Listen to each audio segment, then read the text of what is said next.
originally from Essex, but I live now in Frisco, Texas, just north of Dallas. Word up. I'm a West Ham fan because of my father, dog. Anything on underneath it, so I'm not showing you. We don't need to see that. We don't need to see that. Hung on the trees. There they are. Bella, maybe. Where does one get a West Ham onesie? I don't know. It was a Christmas present last year. It's pretty cool. Look, you know. Oh my gosh! There you go. I think we're gonna strap yourselves in. Peaches in the building. Peaches in the building. Rah rah rah. Rah rah. Oh.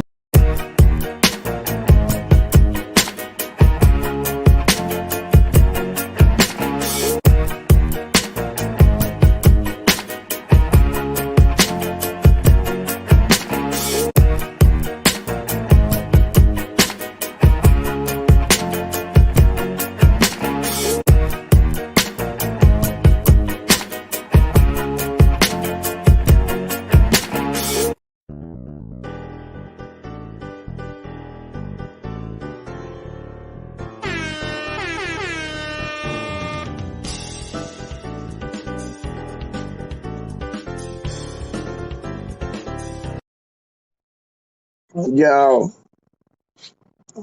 What y'all saying? Gank, gank, gank, gank, gank, gank, gank, gank, gank. Gank, chicken, chicken, chicken, gank, chicken, chicken, chicken, gank, chicken, chicken, chicken, chicken, gank, gank, gank, gank. Man, European football, European football. We got European football. We got European football. You're not peeing on a European football. Gank. So hype, man. Yo, I'm by the whatchamacallit. I'm by the food bank here. Food for life food bank. It's dope. And they got some ill stuff here, man. Like, yo, people are donating good things, dog.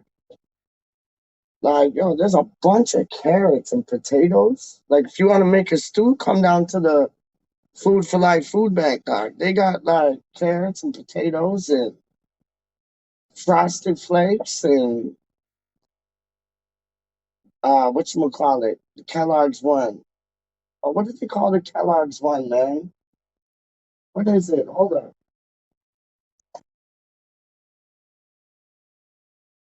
I used to like that. I used to like that cereal too.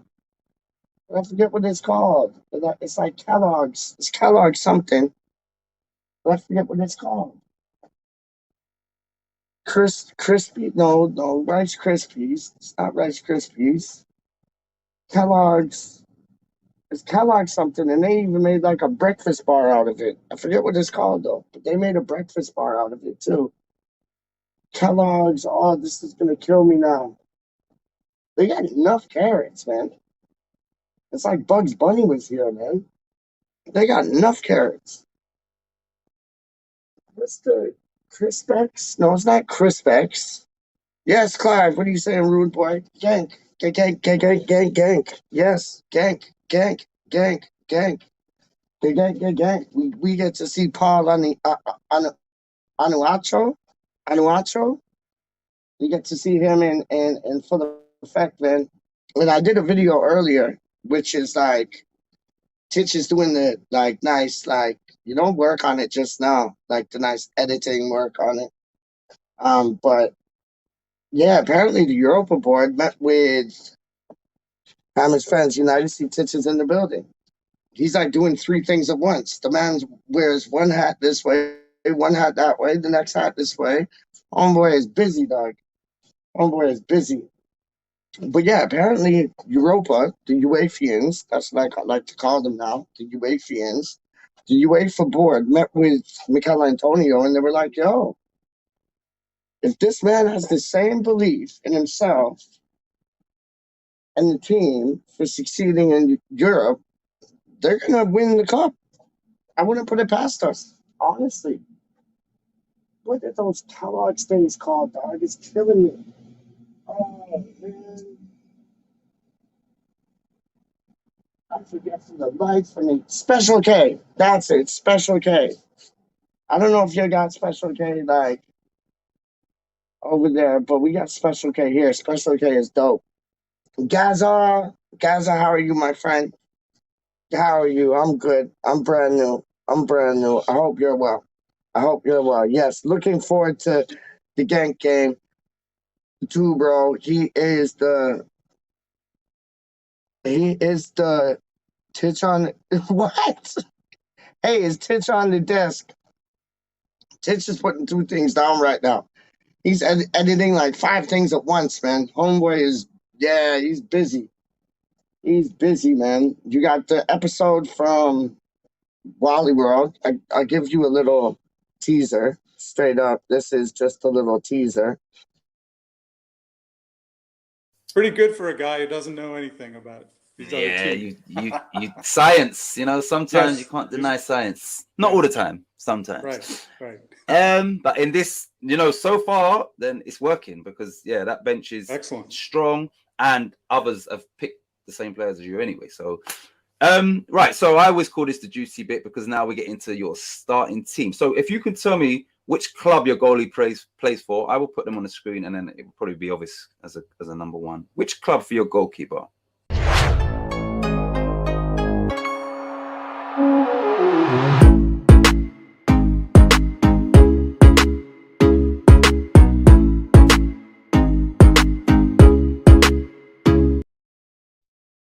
I love that beat, man. That beat is fire. I don't care, but that looks like a good episode. They've all been brilliant episodes, man. One from each team. Hammers Fans United. They've all been brilliant episodes, man. Like first, I was saying this in the video I did. First, he had Charlie on. Then he had James Fatboy Fever on. Then he had, excuse me. Then he had Gatesy on. Then he had Charlie Walsh on. Now he has Wally World on. Who's going to be next? You'll have to wait and see. Stay, whatchamacallit, stay posted. What did they say? Like, watch this space. Watch this space, honestly. Clive saying what's up to Gaza. Titch is saying what's up to Gaza. Big up Titch always. It was a pleasure having Wally on the show. Yeah, Wally's a top. He's a top bloke, man. He's a top bloke, Wally, man. He is. I like him a lot. Like, whenever I do these videos at the nighttime, he can, like, suss out where the UFOs are and stuff. And I'm not even joking. We've had, like, 3 UFO sightings on this channel, man. Like, I got to find out exactly where they are, send them to Titch so he can do like a little UFO sighting, WeStHaMRaNdoM UFO sighting. See, it is WeStHaMRaNdoM. Because sometimes we talk about football, sometimes we don't. Sometimes we talk about West Ham, but we kind of always talk about West Ham, but, you know, and sometimes we just talk to you guys because, like, you guys are the heartbeats. Ba-boom, ba-boom, ba-boom, ba-boom. So I know Rusty B has a show coming up in 15 minutes. So this is only going to be like what was ever before this, the 15 minutes ahead of time. And then we will shut it down and let Rusty B do his thing. Because I got to get my Rusty B fixed, man. I love watching that, man.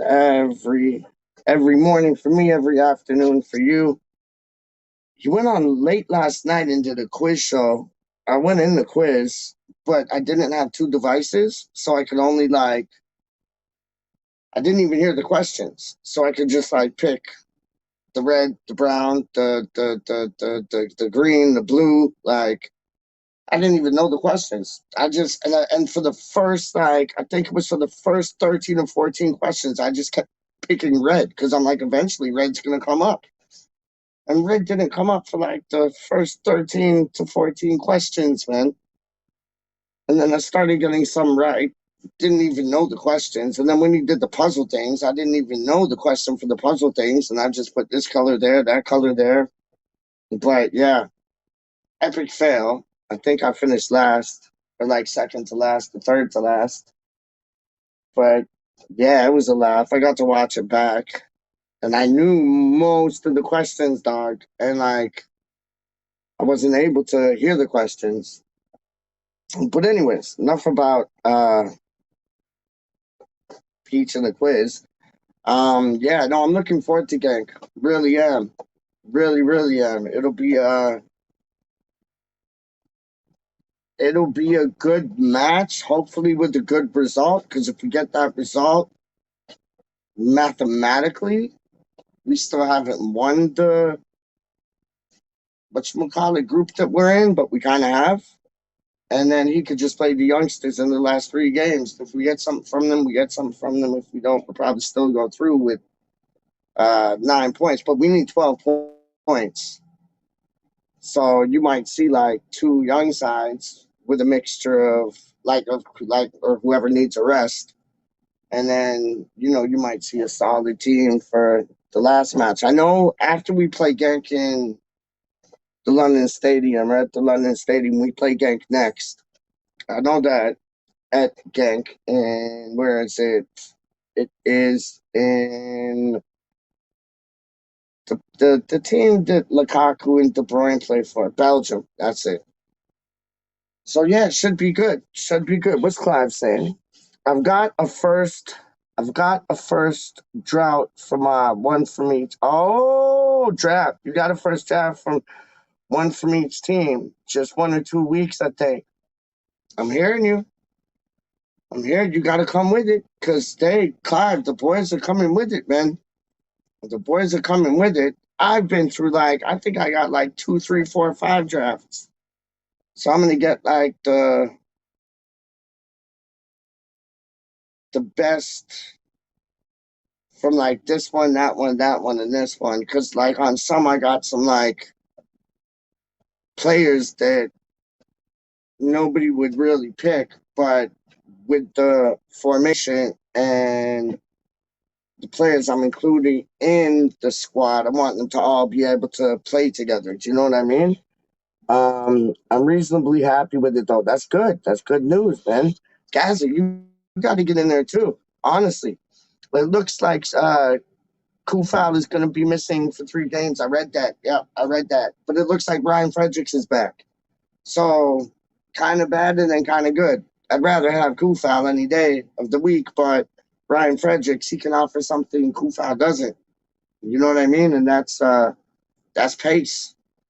And not really so much defending. I think Zuma will have to back him up in the defending role, but going forward, I could see Zuma, Ogbonna, and Cresswell, and then maybe Matsuaku and Fredericks. That would be good. I'm going 3-0 tomorrow. 2-0 tomorrow. Okay, I'm going 3-0 tomorrow. I just said it. I don't know why. I thought you said 3, so I'm going 3. 3-0 tomorrow. That's a damn shame, Gaza. Yeah, it is a damn shame about Kufal, 100%. I'm good, thanks, Pete. Brilliant. Yes, Clive is in the building. It was just to let me say, it was a pleasure to have you on the show the other night and then the night before. I thought that was brilliant, man. I thought that was brilliant. Thank you for coming on. I mean that. And I got your email. I sent Titch your email so we can stay connected and have more fun. You know what I mean? Have more fun on this West Ham random thing that we do. But I tell you, this food bank is really good. I'm impressed. They're stacked. Even in the time that we're in right now with the pandemic, which is still real over here, the other day, there were 415 deaths in Toronto from COVID. So it's still going on. It's nuts. It's a bad rash. It's a bad rash. It won't leave us alone, man. But we'll get through it. We'll get through it. Times will come back to normal soon, man. It's been a weird year or 2 for all of us. West Ham reunited, Peach, my G, yes. Mozzie's in the building. Mozzie's in the building. Rah, rah, rah. Chicka, chicka, chicka, la, la, la. Look at this, Mozzie. It's like it's winter time almost again. I'm in my goose down. You know what I mean? T-shirt, hoodie, thermal underwear under there. It's weird though. It's like it's probably gonna be a nice day because like on Monday it was like 12 degrees or like 9 degrees, 9 to 12 degrees, and then yesterday it was 20 degrees. So like take this off. Yesterday was like it was boom. So hopefully it goes to like another 18, 20 degree type things. It's supposed to piss down though today, so we'll see. It doesn't look like it now though. There's only a few clouds in the sky, and it feels relatively warm. But I think that's because of all the gear I got on. But it still feels relatively. It feels relatively warm, relatively warm, relatively relatively warm. I don't know. I'm talking shit. It was my absolute pleasure too, bro. I'm game for more random conversations with you guys anytime. Yeah, man. Me and Titch were talking, man, and it was honestly absolute pleasure to have you and Kieran on. Real talk, man. It was awesome. It was awesome. You look like football hooligan down greens. This guy is tripping. Yes, GSE. What does GSE mean? What does GSE mean? Green Street something? Green Street East? What does GSE mean, dog? Show me what GSE means. Anytime you're already Clive, mate. Don't rush. Yo, don't know. Big up Tits, man. Big up Tits. Clive's giving the thumbs up. Guys, Peach forgot his Maltesers again. No, I didn't. I got them the other day, dog. And it lasted me 2 days. I got the Malteser bar, the thin one, which I told you reminds me of this like chocolate. Whenever I used to go, Luke Legends in the building, afternoon ladies, don't know. But when I used to go down to the States, like vacation and that, they used to have this one bar and it was Crunch. And it was like same texture, same size, like just a thin chocolate bar, dog. And it was like rice in the chocolate. It sounds weird, but it was dope. I used to get 2 things when I used to go down to Florida, like for holiday vacay things. And it was Crunch, the Crunch bar, and Gatorade gum. I don't know. Gatorade gum was just on some sour things, and I loved it. Luke Legend, yeah, afternoon, ladies. Green Street Elite. How do you mean? That's an honor. Thank you very much. Because you know why we're all Green Street Elite? Because we're forever blowing bubbles. I know it's but I'm doing we're. We're forever blowing bubbles. Pretty bubbles in the air. They fly so high. They nearly reach the sky. And like my dreams, they fade and die. Fortune's always hiding. I've looked everywhere. I'm forever blowing bubbles.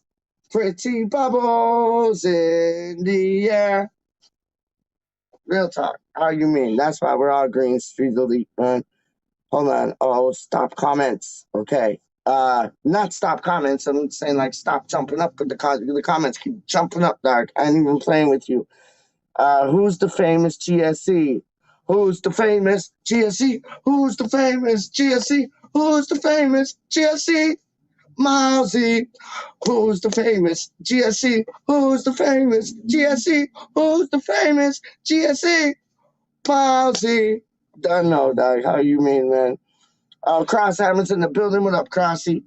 Afternoon, all salmon fillet salad for me today. Yes, that is rather posh. If I could tell you myself, that is rather posh. A bit of salmon fillet salad for lunch. Fan-flipping-tastic. Yes, we are apparently looking. I know, I read that. Didn't he play in the Premier League before, Doc? I forget for who, but he played in the Premier League before, didn't he? But I don't think he made it. Maybe he did, maybe he didn't, but I don't think he made it. But why do we need another, like, yo, make your areola permanent, hold on to Fabianski, and then get Sam Johnstone in. Done. Done. But if we could get this Neto on the cheap, run it. I hear that. Crosshammer saying hi. Gaz saying hi to Crosshammer. Name Jopina Gaza. No, first name Jopina Gaza. Oh, Jopina Neta. I got what you're saying. Yes. I thought he was saying dopamine. I was watching, this is like fun fact. I was watching this Russell Brand video yesterday because I'm like subscribed to his like YouTube thing. And apparently the same part of your brain that deals with like pleasure also deals with pain. So the same part of your brain that deals with pleasure deals with pain. That's funny, isn't it? Like, so can you like rid away pain, like throw pain in the bin? Because like maybe you can find more pleasure there. I don't know, but I thought that was weird. The same part of the brain that deals with pain deals with pleasure. Maybe that's the golden treasure. I do not know. Hi, how are you? And they call that dopamine. So that's why when you said the Neto's first name, and I said dopamine, I think I still got that Russell Brand video in my head, dog. Guys are saying hello to Luke. Real Talk with Peach featuring random Green Street Elites. Yo, you don't know. How do you mean? I'm honored.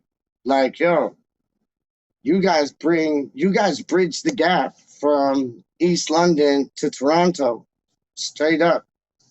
Facts. Real talk, man. Good pal, you cool. Hey Cross, hi Luke. I'm good, thanks. Luke, hi Clive. And Crossy is saying hello to Luke. Okay, we got listen, we gotta wrap it up because we gotta go to the Russ Button show. West Ham Network. We gotta go there. We like have to run there, jump there, fly there, walk on water there. You know what I mean? Big up DJ Russie being the place to be, like always. And I went on West Ham Network the other day with him and Anton, and Russie B was like, yo, Peace never even said hello. But I picked him up. When I pick you up, that's like me saying hello, big up Dalek. You get what I'm saying? Like, that's like me saying hello to Dalek. You get what I'm saying? Rude boy things. Yo, Clive and hold on one second. Clive and Cross, you legends, hope well. Russ is at work, Peach. What? He's not coming on today? Hi, Cyber. Kieran's in the building. Kieran, yes, Kieran, my G. Throw some shrimps on the barbie and all them things there. How you mean, man? No show today. What? Honestly, I did not know that. You're joking me. That's like some woo. Because I thought, I'd talk for 20 minutes and like talk to the people here and then like, yo, we'll all go to Russ's show. Russ, no show today. Wow. Guys are saying, what's up, Kieran? Bruce has been sacked. Yeah, we all knew that was coming, man. Honestly, that was like an Avram Grant situation, wasn't it? Really? Like, we all knew that was coming, man. Good, guys. He's starting now. Is he starting now? Because Dalek said he wasn't on today. When are you getting Frankel on? Frankel, okay. Dalek. Frankel's moving businesses right now. Right? So he just bought a building for his new business. So he's moving his new business. He's not his new business. He's moving his business into his new building. They'll probably get him a week to get set up. So he's busy for like the next 2 weeks. But I've been in touch with him. Me and him talk on the daily. And yeah, he said when he's able to come on, he'll come on. You know what I mean? Good day, guys. Good day, guys. Clive, my man, my G. Yeah, I wonder who they will bring in. Yo, somebody go check if Russ is on, because if Russ is on, I'm shutting this down straight up. But if Russ ain't on, I'm gonna keep going. You already done know, man. Kieran is giving thumbs up. Kieran is saying, bro, to Gaza, I think. Clive, no showmate. Are you sure? Somebody check it out for sure and let me know. Russ told everybody yesterday. Shit, I missed yesterday. I missed yesterday, dog. That's why I didn't know. Aw. I'll come on and say hello. Yeah. You come on and yeah, you better. You better. How many times do I send a man the link there? How many times do I send a man the link there? But he's like too big. I know he got family things and yo, he has to like deal with his red stripe things. And I know Jazz is a handful. I'm just playing. But yeah, I done sent the man the link enough times, but homeboy's just too busy. My mistake. No, Russ. It's oh, okay. Keep going, Peach. Okay, I'm gonna put the link in the chat. Whoever wants to jump on, jump on. It's just boring with just me, straight up. Oh, and we got a video coming out today. I think today, later today, maybe today. Dope video. I talk on like 5-6 things, and it's what is it called? Pitch with Peach, or like pitch on Peach, something like that. Peach on pitch? I don't know. It has to do with pitch, which is the football pitch. Then it has to do with peach, which is me. And I talk like pure West Ham things. See, sometimes we just talk stupidness. Sometimes we talk about UFOs. Sometimes we talk about, well, we kind of always talk about West Ham, like I said. But sometimes we just talk to like y'all in the live chat. That's why this is random. No other channel can run it like how we do, dog, because we're random, straight up. I ain't playing with you, man. Some Friday, Saturday night, you might see Mozzie up in the building. You know what I mean? Some, like, what's the date today? Wednesday, because tomorrow's Thursday, and that's when we play gang. Yeah. But, so, like, you never know what's going to go on WeStHaMRaNdoM, straight up. Like, I'm going to big it up, because we can talk about anything that we want to. Straight up, man. Angie Miles, send it, then I will. Mozzie, aren't you at work? Hold on, I'm gonna put it in the live chat still. Hold on. Let me run this. Hold on. So anybody can jump on, dog. Anybody and their mama can jump on, dog. How do you mean? There you go. Da-dun, dun, dun, dun, dun, dun, dun, dun, dun. Dun, dun, dun, dun, dun, dun, dun, dun, dun, dun, dun. We got 11 people watching. Big up the My Hammer's 11. You know what I mean? Because it's like Russ does the My Hammer's 11, but we got 11 of the Hammers, which is My Hammer's 11. So now there's 2 My Hammer's 11, dog. And it's always a party when Miles is in the party, and Miles is in the party right now. What are you saying, Lexi? How are you doing? Not bad, mate. You? I'm good, man. I'm good. You at work? Yeah, I'm on lunch break for an hour, so. There you go. Putting it down. Where's the red stripe at, man? You don't have no red stripe at work, dog? No, I need to go and collect my car from the pub. It's been there since Friday today, so no red stripe till later. Where? Well, hold on. Your car's being where? It's at the pub, in the car park in the pub. When I went there on word Friday. up. Word up. Yep. See, that's a responsible man right there, guy. That's a responsible man. Well, I wasn't responsible drinking. We was on there. You were responsible not driving. Yeah, I know, definitely. Yeah. No, that's dope. That's dope. Because big up to you, man. Like we got this service here. And it's like, it's called Dads.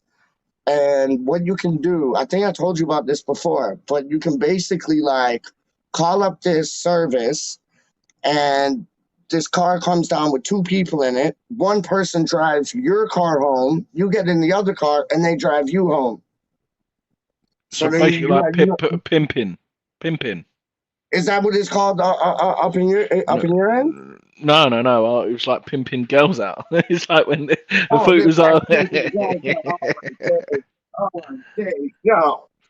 That's like, yo, where's your mind at like noon, dog? Where's your mind at like Uh, 12:30, dog? What I've the? been working. I've been working for the. I've been working since 5 o'clock this morning.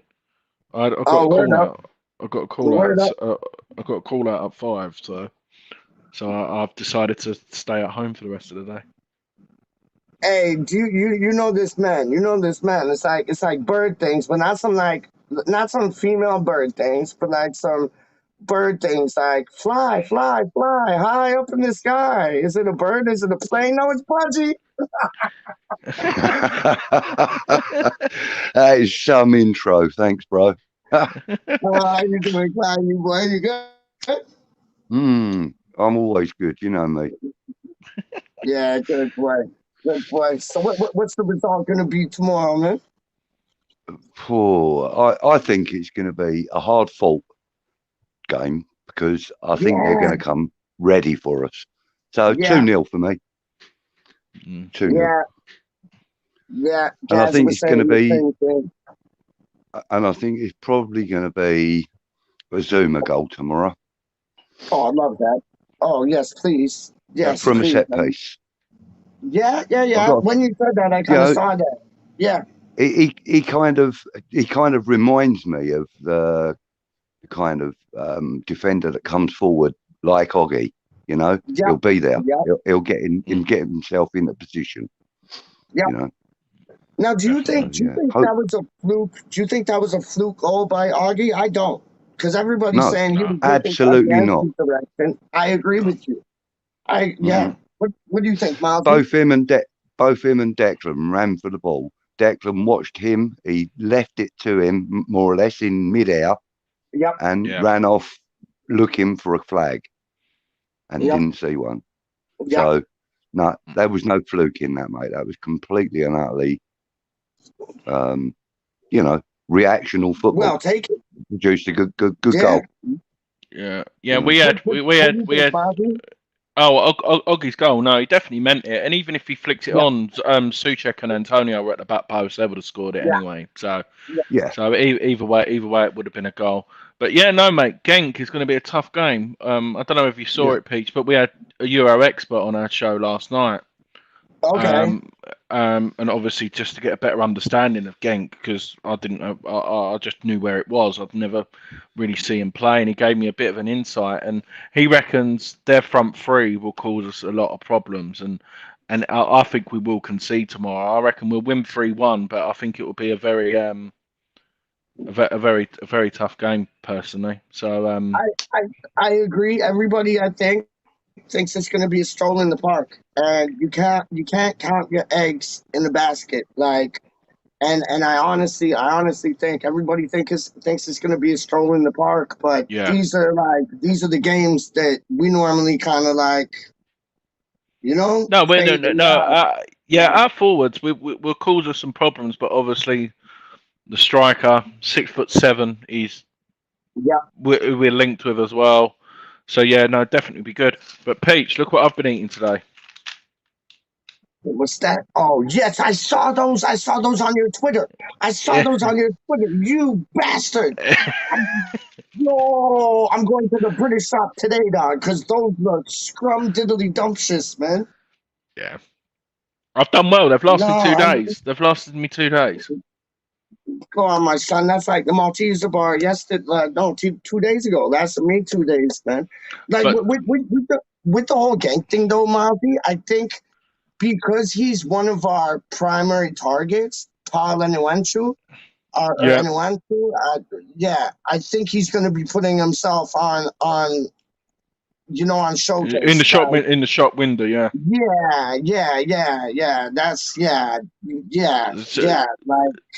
He's gonna be coming, and he can score goals for fun, man. So hopefully, I'd love to see him score a goal. Maybe miss like 2 or 3, but I'd love to see him score a goal just so we can see what he's about.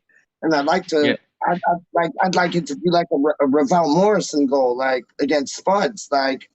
I'd love that, but I want to win. Because that was the question what I asked him, and I was like, "What kind of striker is he?"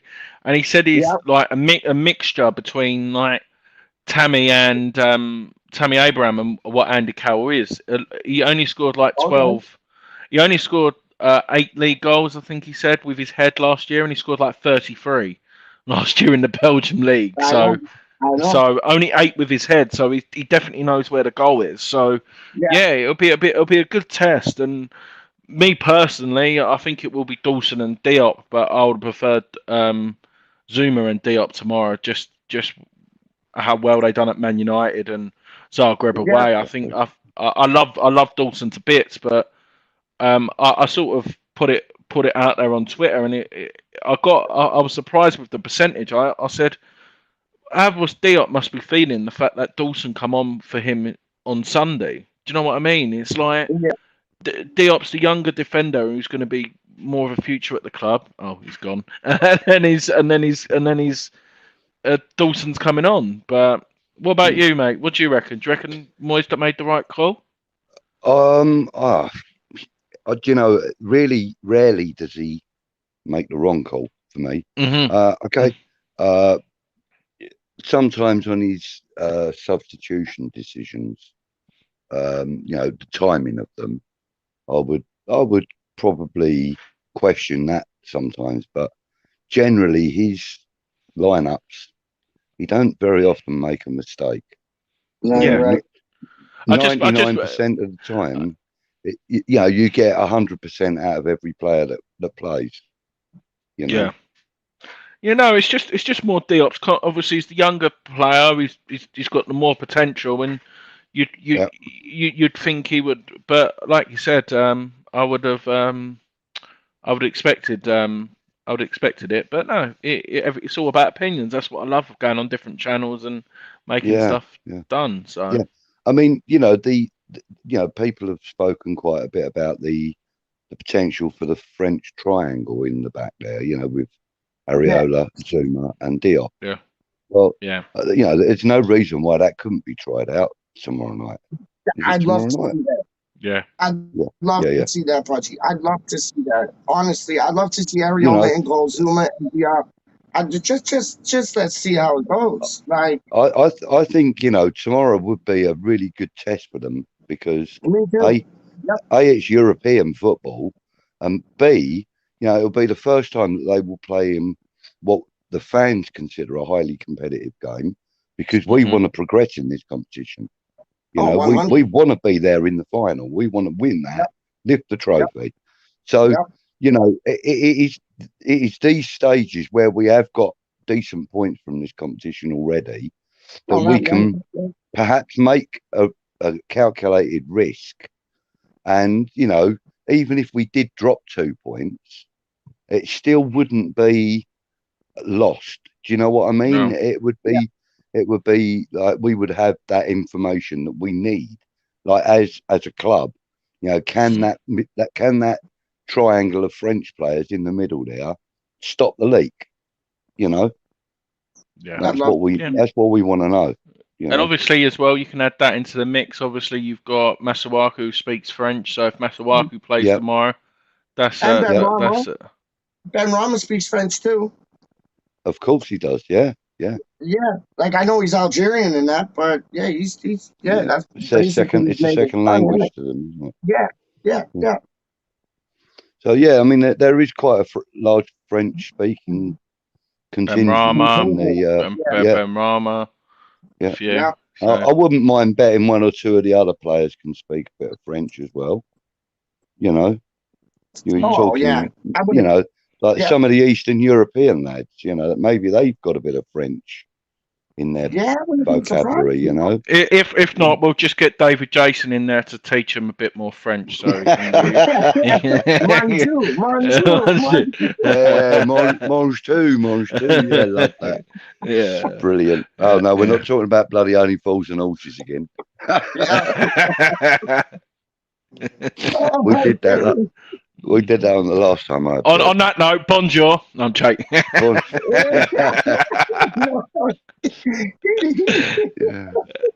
wouldn't say "oh boy," would he be like "bonjour"? And then I still remember that one in it when they win the money and Raquel's parents come over and they go "pleased to meet you" and he goes "au revoir, au revoir, au revoir."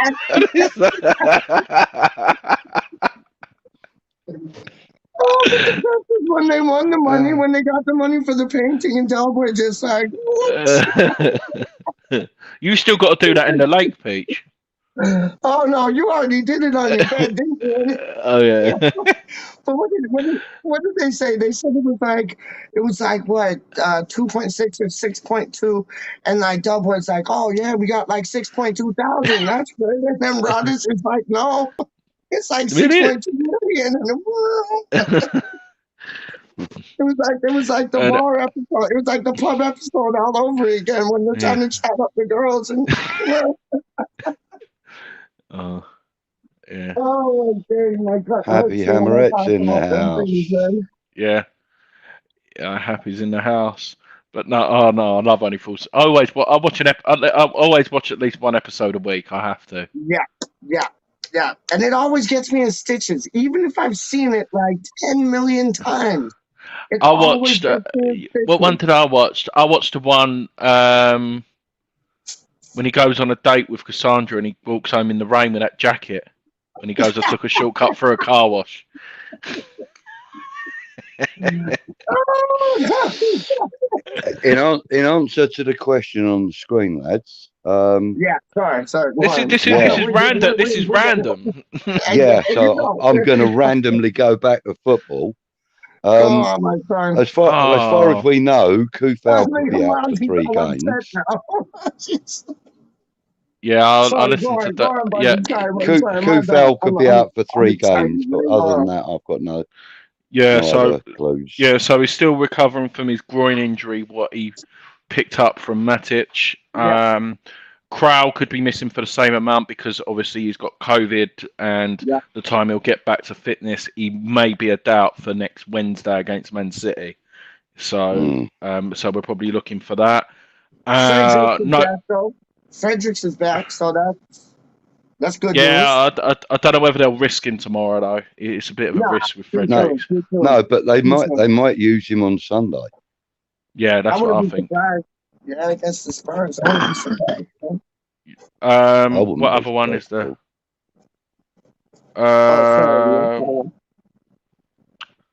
Who was it? Noble with his groin. He trained again.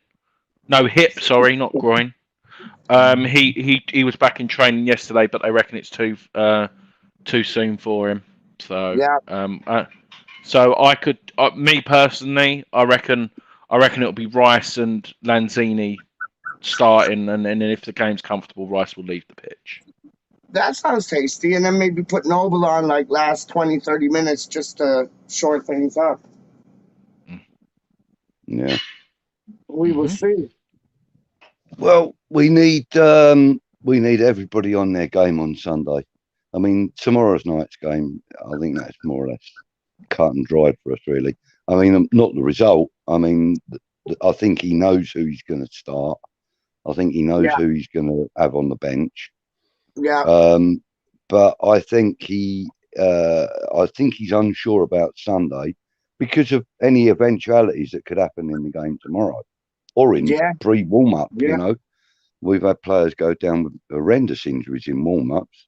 So, you know, that you know, I think he's got his eye on Sunday, but as a distant eye. I don't, like he says, you know, let's concentrate on the next game. Yeah, definitely. I do believe that he's more or less done all the concentration he needs to on the next game. It's now just putting everything into place on the pitch, really, I think, for him for tomorrow's game. I don't think there's an awful lot more preparation he's got to do, if I'm honest. No. But for Sunday, he's got quite a lot of dilemmas on his plate, you know. He's got no Kufal, he's got no Kroll. We're not even sure about Thomas Souček as to whether he's going to play tomorrow. He was training today. He come out. He had a big smile on his face. That's good to hear. That's really good. Yeah, no, I'm pleased. I'm pleased for him. Yeah. Actually, I haven't really caught up on the news today. I've been catching up on a lot of your stuff, Peach. Yeah. Did you watch my show yesterday, Peach, about Antonio?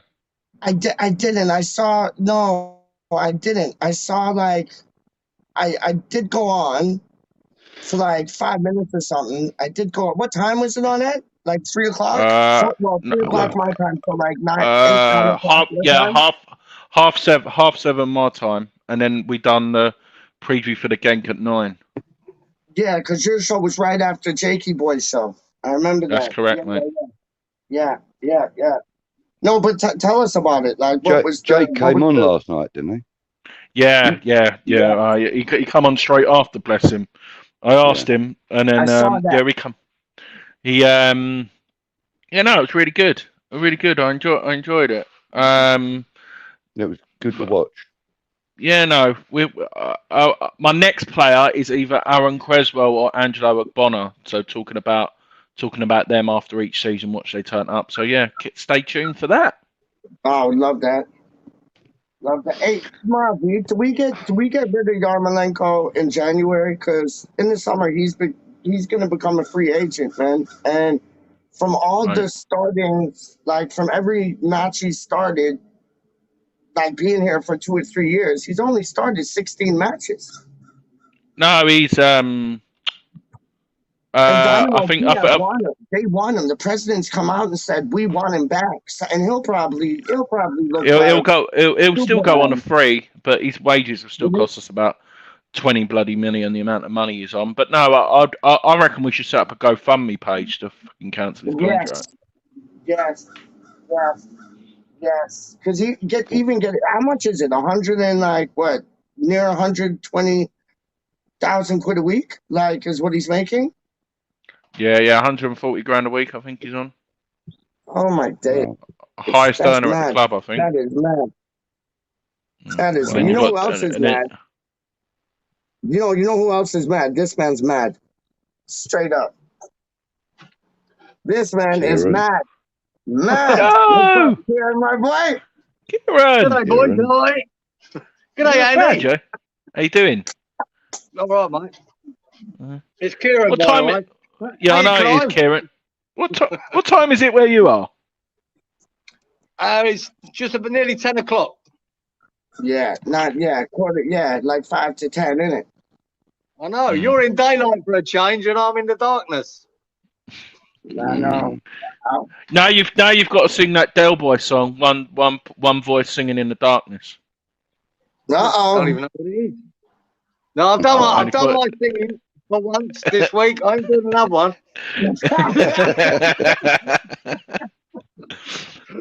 The amount of time Peach is on, I think I've got like 6 videos still in my playlist. What I need to blooming watch. I'm well far behind.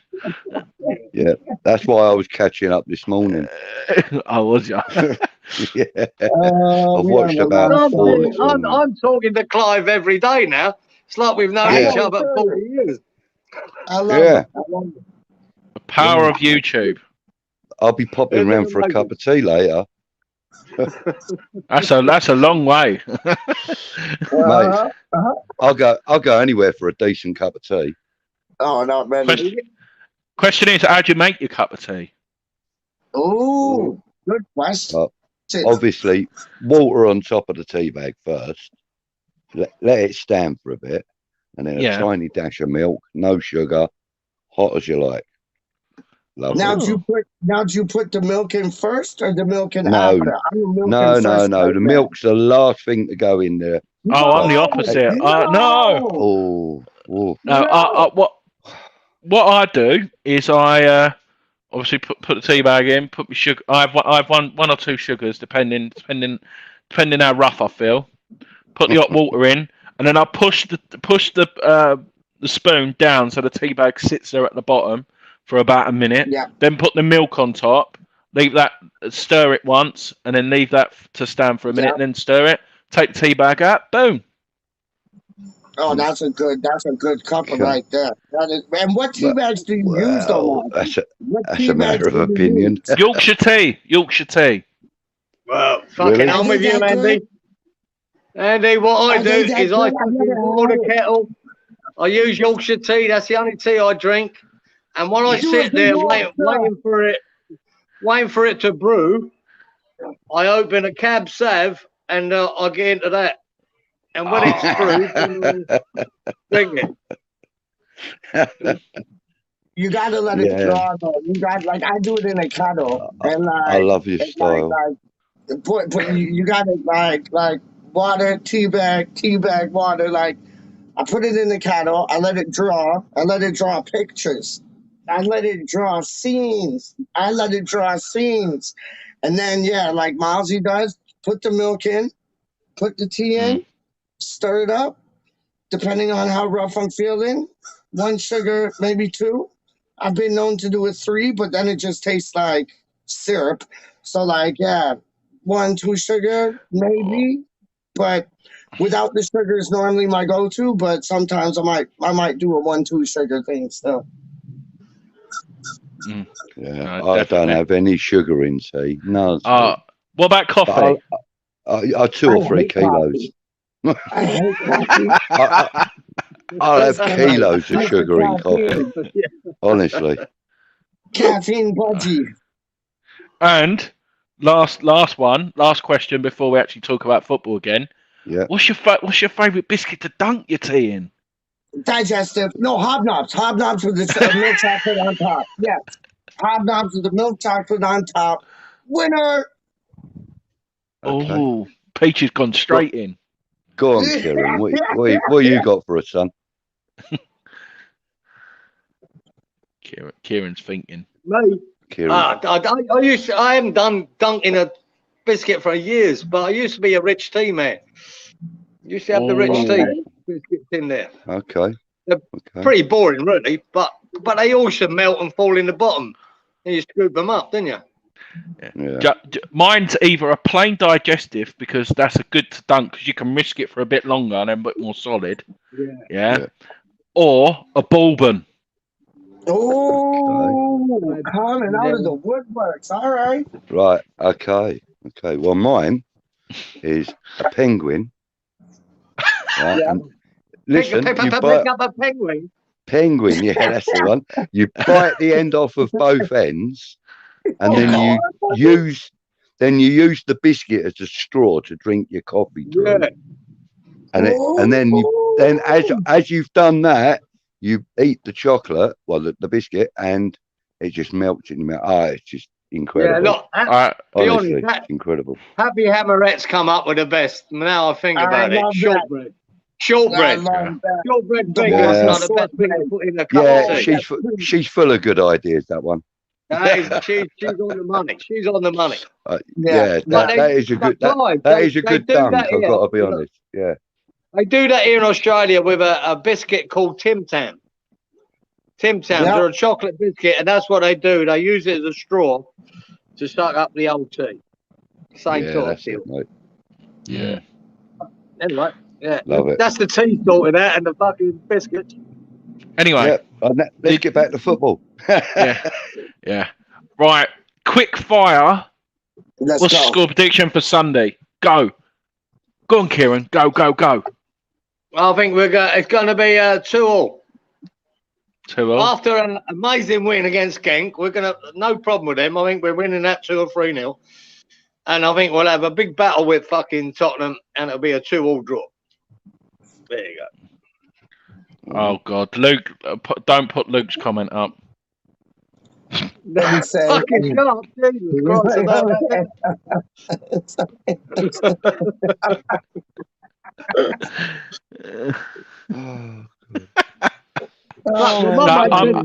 My mate came on.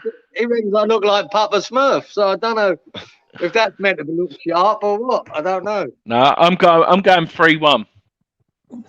Good. Ooh. Yeah, 2-2 for Kieran. On Sunday, you mean? Yeah. BuZZiNg, what are you saying? 3-1. What are you saying, BuZZiNg? Right. For Sunday's game against I can't even say their name. Get stuck in my throat. Scum. Yeah. Against them, I think my personal feeling is that we may scrape a draw. 2-2. See? 2.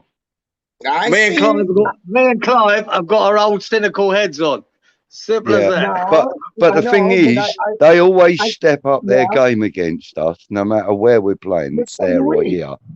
You know, but yeah, I was going to say the same thing, Peach. You know, we step our game up. I mean, look at that game last year, the 3-3. I mean, that was an incredible game.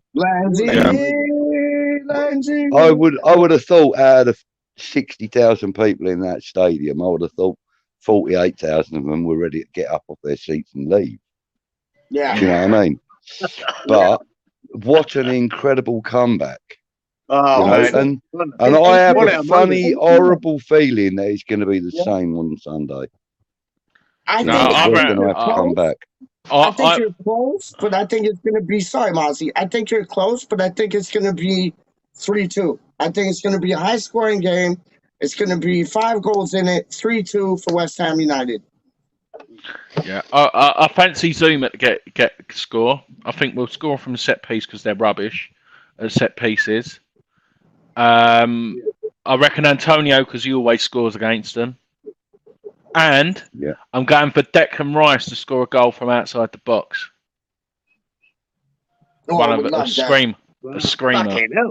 We are getting bloody specific now, Andy. Jeez. It's got to be done. It's got to be done. It's got to be done. Write that down. Write that down. If that actually happens, I'm going to win the lottery. If that happens, I'm going to bow down to you, mate. Oh dear! To think I was going to be decorating today as well. Oh, that's blown that out the window. My lunch break's nearly over, unfortunately. Mozzie, before your lunch break is over, didn't you like who was it? David Moyes said before the Everton match, this is the best team he's ever managed, the best group of players he's ever worked with. Doesn't that make you feel so good?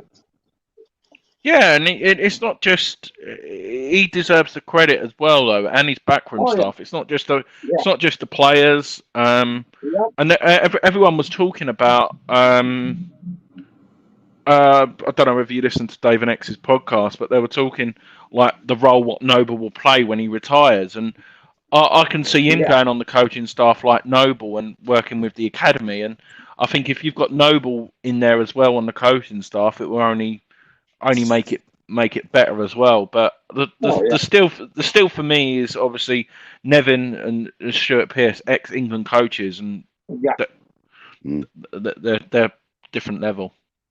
Yeah, they are.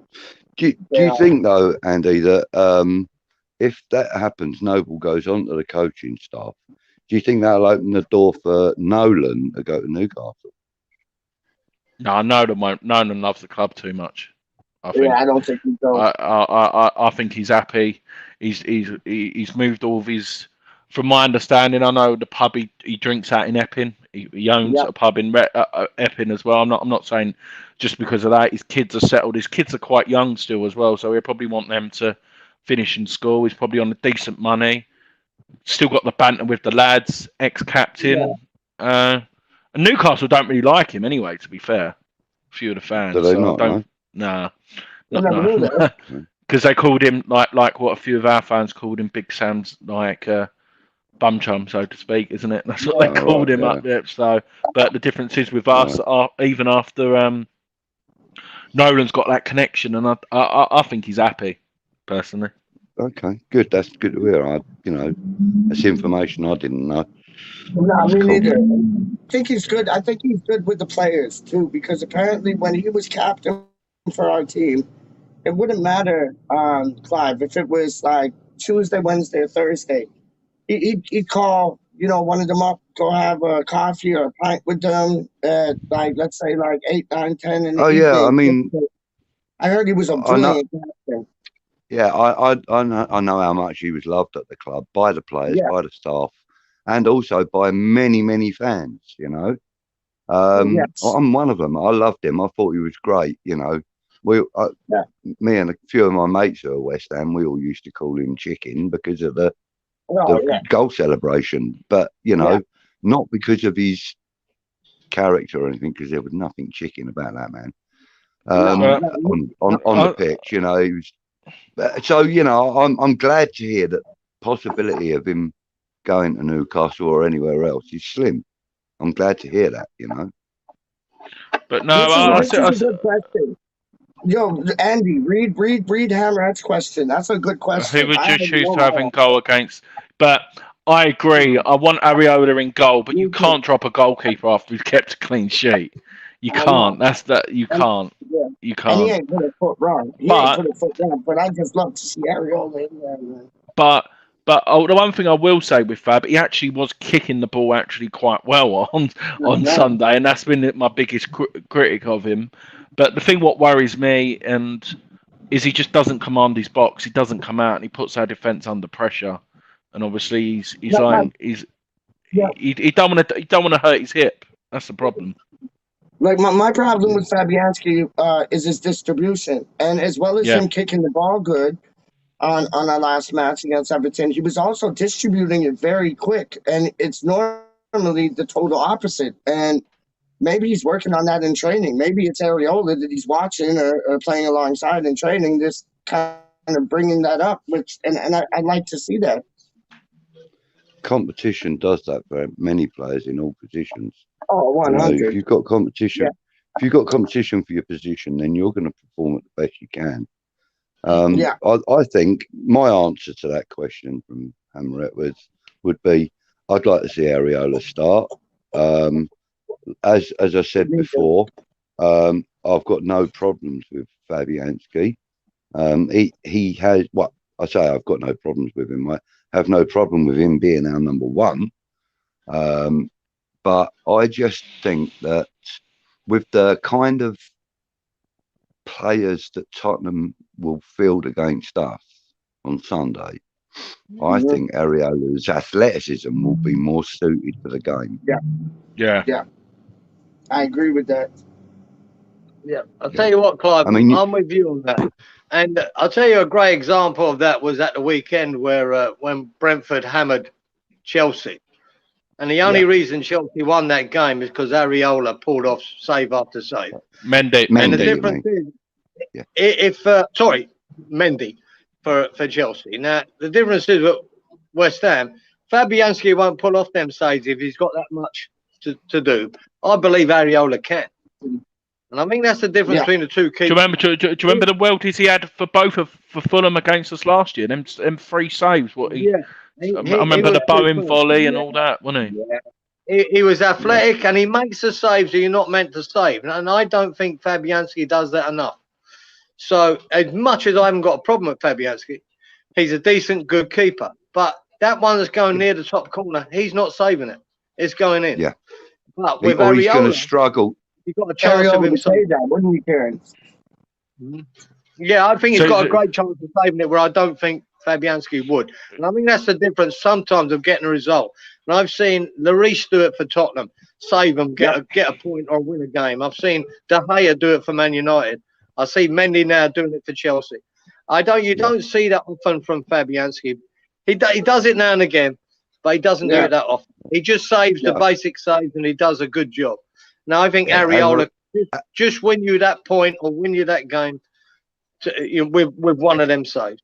And I think it's eventually he will be there. I just don't think Moyes is ready to put him in yet in a Premier League game. And that is not what we want, but what Moyes will do. Moyes, I think, will stick with the tried and trusted. You know. See, for me, I think Fab retires next year. Just at the end of the season, I think he retires, and I reckon we'll get Johnston in as well as Areola, and you'd have them two fighting it out. And I think we'd have probably the best 2 goal kick combined in the league, in my opinion. And that's a good choice to have. Yeah. But that seems to be kind of that kind of seems to be like a clue to Moyes' methods, though. Look what he's done in the middle of the park. With Souček and Rice, reputed to be probably one of the best midfields in Europe.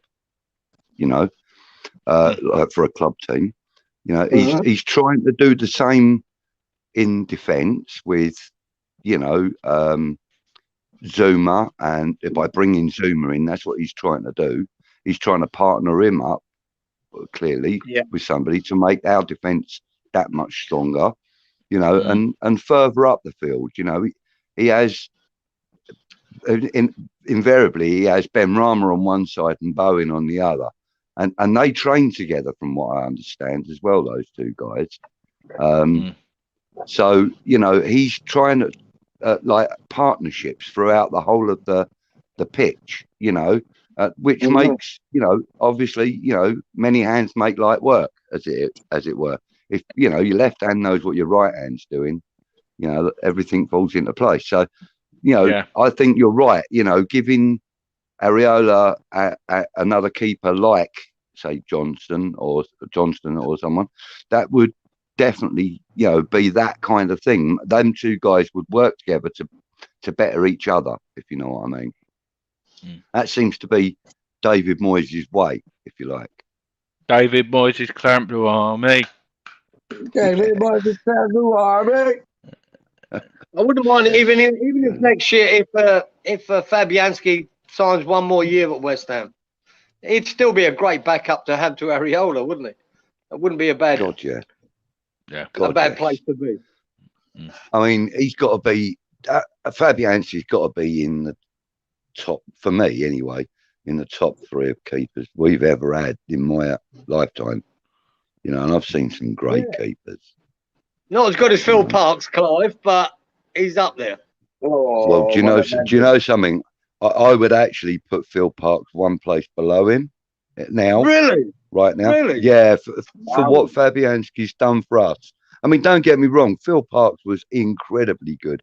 And, I love the fact that he was, he was like a local boy and he loved the club. All the time he was there, he would. I'm surprised he did that, Clive, really. But just purely in, like, couple of years back, Fabianski was almost unreadable as a goalkeeper. There were times that you would look at him and you think, what's he going to do? What's he going to do? And whatever it is he would do would just be completely and utterly the opposite to what you would have given any thought to.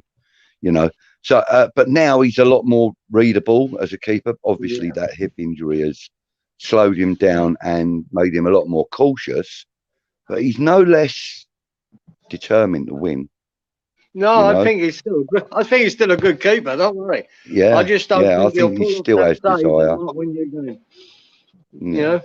I think he's still got the desire and the abilities.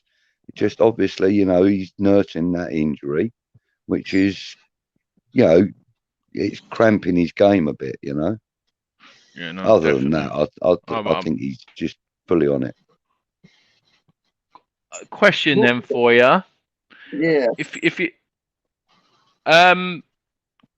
what left back realistically would you be looking for us to get? Because Creswell will be a great backup, but I think we should also be getting a replacement left.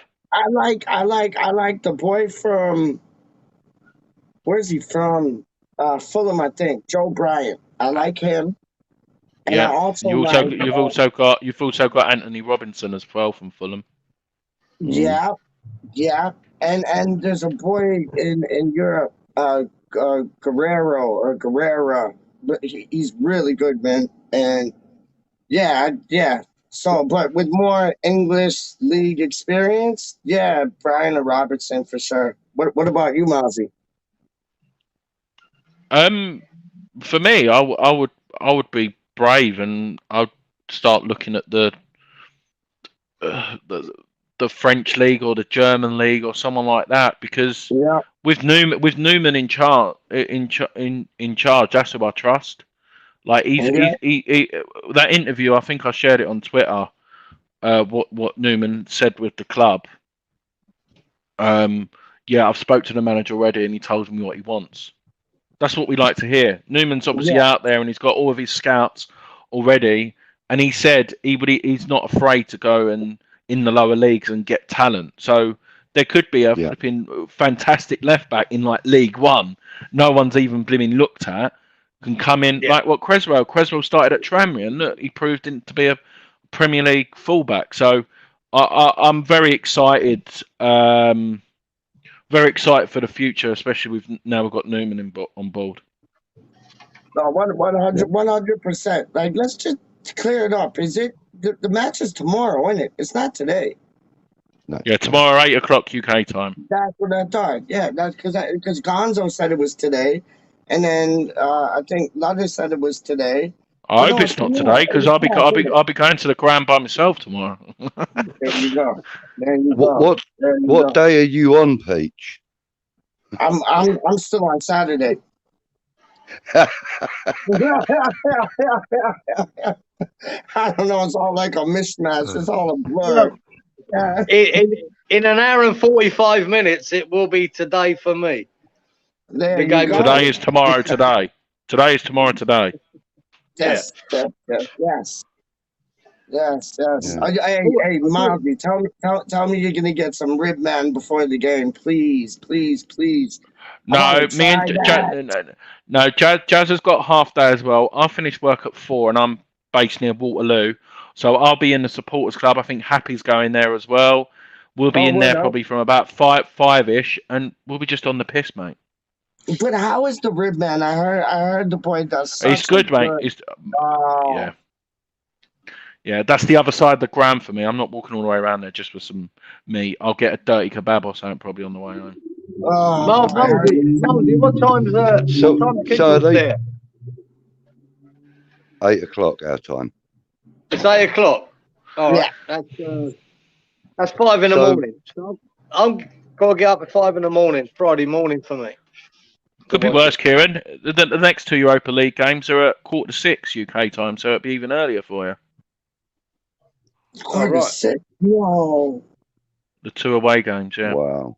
When do you oh no, that's all right. That's like 8. That's like 6. Yeah, that's like 6:45 our time. Flipping out. I'll be up. The good thing about the 8 o'clock matches here, it's around at 3 o'clock in the afternoon, which is magic. So I'll be watching tomorrow, 3 o'clock in the afternoon. Brilliant. Nice. So are they showing the game at the supporters club tomorrow night then, Andy? Yeah, they are as well. They've got Sky as well, but obviously I'll be going to the games. I'm a member of it now. So I'm on now. Me and Jazz. I'm really looking forward to it Sunday as well because we're going to the Dave and X's event. So I'm meeting Julie and Dix on Sunday as well before the Tottenham game. So I'm looking forward to that in O'Neill's in Leytonstone. So yeah, happy times. Nice, like it. Happy days. Yeah. Come on. I'm working at the same time. I'm What? It's all good. I'm working at the same time. Working and talking to you at the same time. Multitask. At least you can do that. Computer nerd, didn't I? Nah, you're doing your thing. Right. Brothers is saying we know that Moyes likes to ease in his players, like Jared Bowen, Ben Rama, etc. So perhaps that's what what he's doing with Areola. But if Fab retires and we don't sign Areola, we are left with Randy and Martin, unless we get Johnson. I think we'll get Johnson, and I think we might get Areola if we can kind of knock down his wages a little bit, because I heard his wages are sky high. But what about this option? Let me ask you three this option. What about if we can get Areola again on loan next season and sign Sam Johnstone? Would you have that? Yeah. Areola's still on loan. Yeah, so we can get. We've got the first option to buy him. That was a part of the deal. It's like 15 million. I think we've got an obligation if he plays a number of games. Oh, do we? I didn't know that. I didn't know if it was option or obligation. I didn't know that. I think it's one of those where you have an option, but if he plays a certain number of games or minutes on the pitch, then you're obligated to buy him. I think. I'm not sure. I could be completely wrong about that, actually, but I know there's definitely an option. Yeah, so we get first right, like refusal and First buys, like honestly, yeah. So First dibs, mate. Yeah. yeah, that's it, isn't it?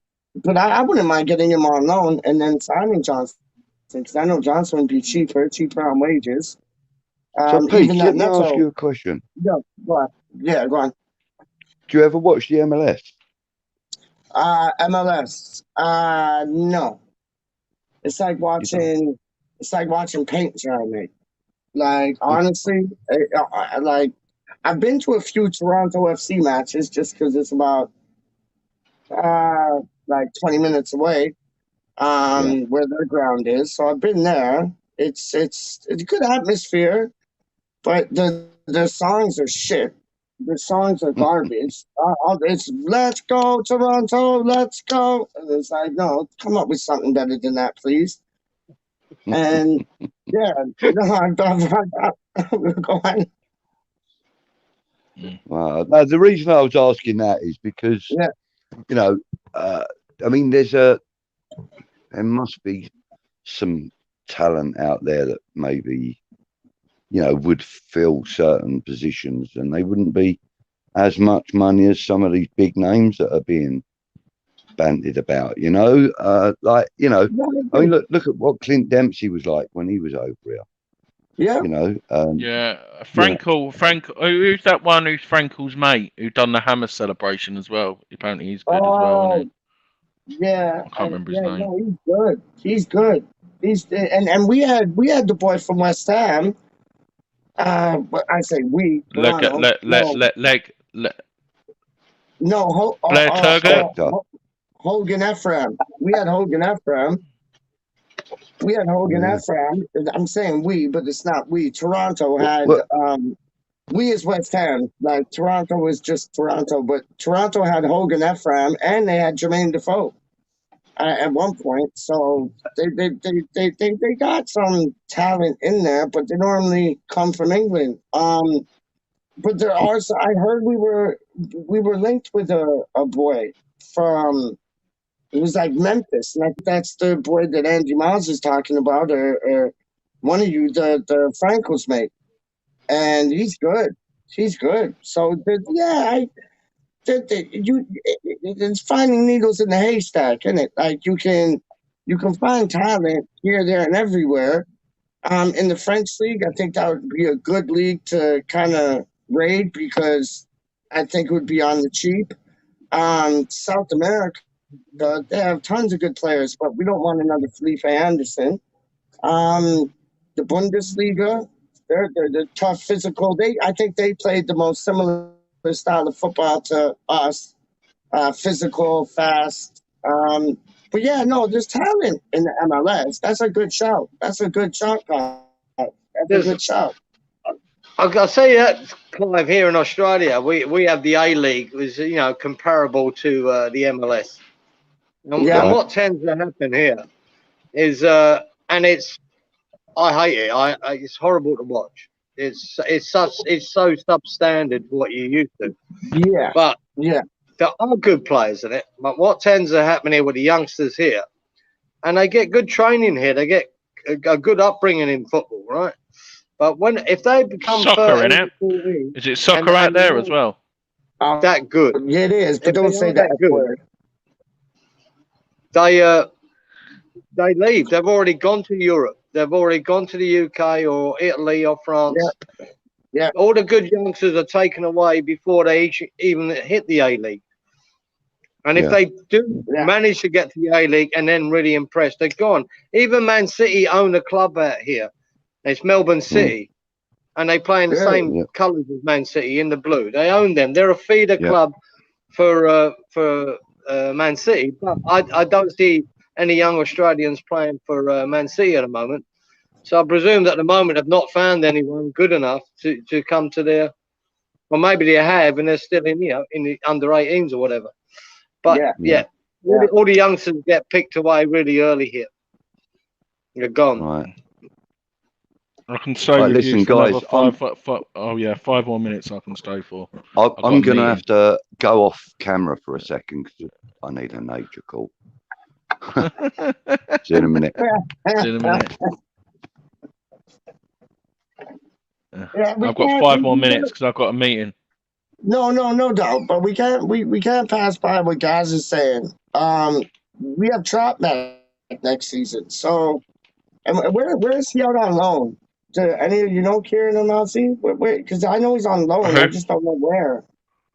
Who's that? Trot. Nathan Trot. Is he gone back? No, he's not gone back to Wimbledon, but Iang's at Stevenage, I think, as well. Let me check where Trot is. 1 second. Yeah. When is Stevenage you went to on loan? What's that? What's that, Kieran? Remember someone saying that? What's that? Sorry. I heard something about him being at Stevenage. Yeah, me too. I think it is. No, I think it is Stevenage. Thing is, in League 2, Trot's gone to the French League. Oh, League 2. That's not. Currently playing for AS Nancy Lorraine. Preacher, just to say, Aaron Moy was the only guy that came here, but I think I'm sure Aaron Moy went before Man City bought that club. I could be wrong, but he was a good player, Aaron Moy, when he was at Man City. Then he went on loan all over the place. Yeah, I don't even know where he is now, that Aaron Moy, but he was a good boy. Was that Moy? Was that the boy that played for Huddersfield? Yeah, I think he was. Yeah. It was, wasn't He was a good lad. Yeah, he was a good lad. Bald-headed boy. Yeah, he was a good player. 100% he was. Yeah. I remember him. I'm looking now. Yeah. Thank you, mate. Nancy, well, yeah, Happy Hamrat got it. The quiche region. The baguette region. Oh, my God. Yeah, and thing is at Stevenage. Yeah. Let's have a look here. 1 second. And then it'll be good to you. Aaron Moy is playing in China. There you go. Got the China now. Wow. Yeah. Shanghai Port. That's a paycheck. Sounds like a drink. And a half. Yeah, that's a paycheck and a half, man. Well, he's nearer home. That's about all that's good for that. Yeah. Like neighbours. And home and away. Yeah. I don't even know. I really don't want to go to this meeting. I want to carry on talking to you guys, but I've got a meeting. It'll be Andy. It'll be good to get Connor Carpentry back too next season. We forget about that. No. So Odebeku and Coventry are not playing for both their clubs. We can recall them both back in January. Yes, that's right. They'll be like new signings, really. Yeah. For me, Odebeku's not going to cut it. In my opinion, if he's that good, he would be playing for Huddersfield. Coventry, I still rave about him, and I was gutted when he went out on loan. So he's still got a future. But yeah, Odebeku, I can see him doing like who's that other striker? Oh, I can't think of his name now. Frank Noble. Frank Noble just couldn't cut it. He's good too. Yeah, he's good. He's good in all, man. He's very good. Yeah, I reckon he'll be League 2 at best, Odebeku, in a couple of years. Yeah. So, but I'm gonna have to love you and leave you because I've got a meeting starting in 5 minutes. So, thanks for having me on, Peach and Kieran. We can all help See you soon, Andy. Pardon? If there's a Zoom call, we can all help you out. Yeah. Can you give them all a project update for me? I love it. I'll be Andy Mousie's advisors in the Zoom call. No, I can't. Yeah, good to talk to you, Mosey. Yeah. Can you migrate the email server to Kieran? Is that all right? Yeah.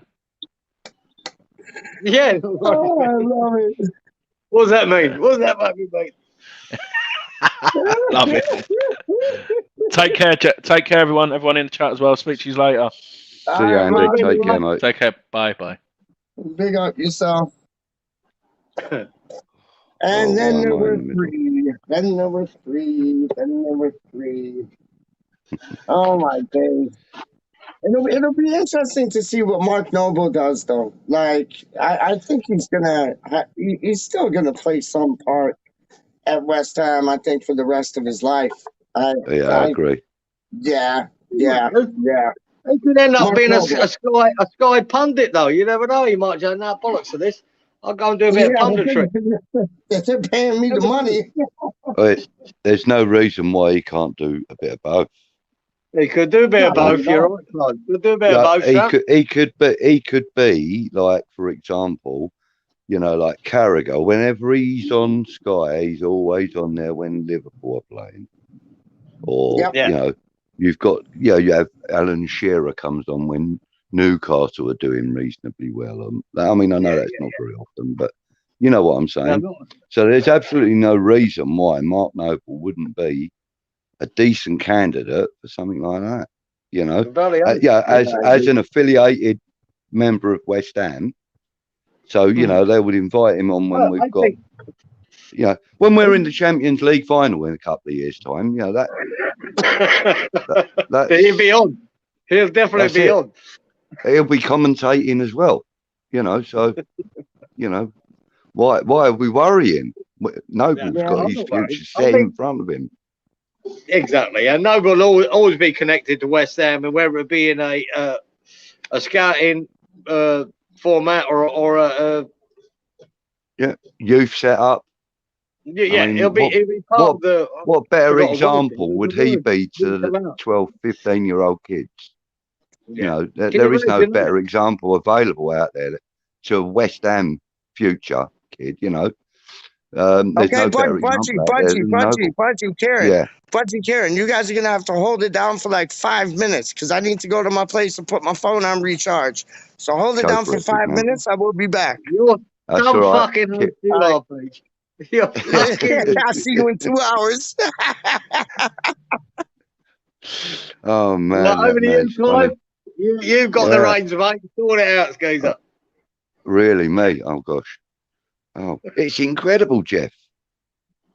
Right, so what should we talk about, Kieran? Because what do you fancy? I don't give a shit. What do you fancy? I'll talk about it. Is anybody going to be changing the comments? I don't think they are they? No, it's only him. No. He's the only one to do it. We can't do it. Yeah, so all right, fair enough. So we can't even ask for ideas from the people watching. So well, let's have a little chat about the Tottenham game because that's the one that's worrying me right now. Because we love fucking them bastards, don't we? We love beating them fuckers. But it is worrying me because they seem to have this rotten habit of stinging us right when we don't need it. Yeah, especially when you don't expect it, and so we've always done better back then when we've been total underdogs and not expected to get anything, and we seem to pull out a result. When now they're looking dodgy, everyone's fucking whinging about them, and now we're expected to actually do something against them, and that's when they can sting it. That's it. I don't like those odds. I don't like them odds. No, that's why I think I'll take a draw with that game, but I'd love to me too. Pick it up at the same time, God, I'd love to stuff them with 3 or 4 goals in the back of their net and them not to score. That would be lovely. But the reality of it is that they are one of our nemesis teams, and we do struggle for results against them from time to time. And more to the point this season, which is nice to say, we're competing with them for league position. Yeah. We are. We're going to be with them. We're going to be around them. We're going to be around Arsenal. We're going to be around Tottenham. We're going to be around Leicester. Second season running. Yeah. So I'd love, just to finish above them for 1 year. It's a great thing to say. But to do 2 years on a trot would be nice. That would be nice. Yeah. Well, come on then. So tell me, what's your favourite moment against Tottenham? Look, at any stage. Every time we've beaten them was great, but honestly, the Lanzini one that topped all of them. All the ones I had in the past from say the mid 70s and 80s. that Lanzini moment was the best I've ever seen in my life. I think jumped off probably the sofa here. It was, I don't know, it was fucking 3 in the morning here or something ridiculous. And me and my son, like he's 19, and we just went bonkers around the room, just fucking mental. Just loved it. It was just such a great moment. And it's just, there weren't no crowd in there, was it? No. To savor that No. moment. Oh the man. The crowd in the pub that I watched it in, I think they thought I was Lanzini for a minute, the way I ran around that pub. You're sure? Come on. Honest to God. Oh no, but no, that's something nobody wants to see. Same here, son. Same here. But I know someone who enjoyed that though, and they're probably still watching, you know. But yes, there's many great moments against Tottenham, but that one just seems to come to your mind every time you think about a Tottenham moment. Yeah. But, you know, or a moment against Tottenham. No. Before that, it was the Antonio beating them for the first, their first loss at their stadium. That was great. Yeah. Oh, that's the one that I rub into my mate's nose all the time, because this guy I grew up with from a young kid, you know, he's a Tottenham fan. You know, he loves, like every other Tottenham fan, he loves to talk bollocks. But you know, I said to him, you know, well, you know, you've got to remember, mate, Mikel Antonio ruined you. And he went, what do you mean? I said, well, you know, your fancy new stadium and all the money that you spent and all the money you claim to have. I said, a right back comes up. Yeah, I said, a right back comes up and fucking destroys you. And his face just went absolutely shell-shocked. It was hilarious. But I use that on him quite a lot, you know. So, yeah, well, don't forget who your first loss was, so, you know, in the new stadium and that, you know. I love it. I love giving it to him. No, it's great. When you think about that to beat them in their brand new stadium, and we're still having that record. We beat Arsenal, the last team to win at Highbury, weren't we? Yeah. And weren't we the first to win at the Emirates? Yeah. I think we were last to win at Highbury and the first to win at the Emirates. That was nice. We were also the last, well, one of two, obviously, but we were the last team to compete in the FA Cup final in Cardiff. You know, lots of little stats. You know, first and last. I just don't want to remember that day. No, me either. That was. I've never watched the Kings climb. Have you? No. But that day cost me quite a lot of money. Yeah, but I can't watch it. I can't watch it. When Gerrard scored that goal, I jumped up and I went. I was fucking heartbroken. I knocked over a fruit machine in the pub, and it cost me a bit of money to have it repaired. Yeah. Nice. So yeah, that was. I was like, it red and white? Was it a red and white fruit machine? No. It just happened to be very close behind me where I was sitting, and I'd had maybe one or two shandies, you know. Yeah. And I think one or two slammers and stuff like that as well. And oh God, my brother-in-law was with me, my sister's husband, and he was like, he's a Chelsea fan, but he was there supporting West Ham on the day. He was so he was swearing at the TV and everything. I mean, the landlord asked him to be quiet, you know, because he was so enraged because of the you know, the way the ball went out to Gerrard and he hit that fucking ball.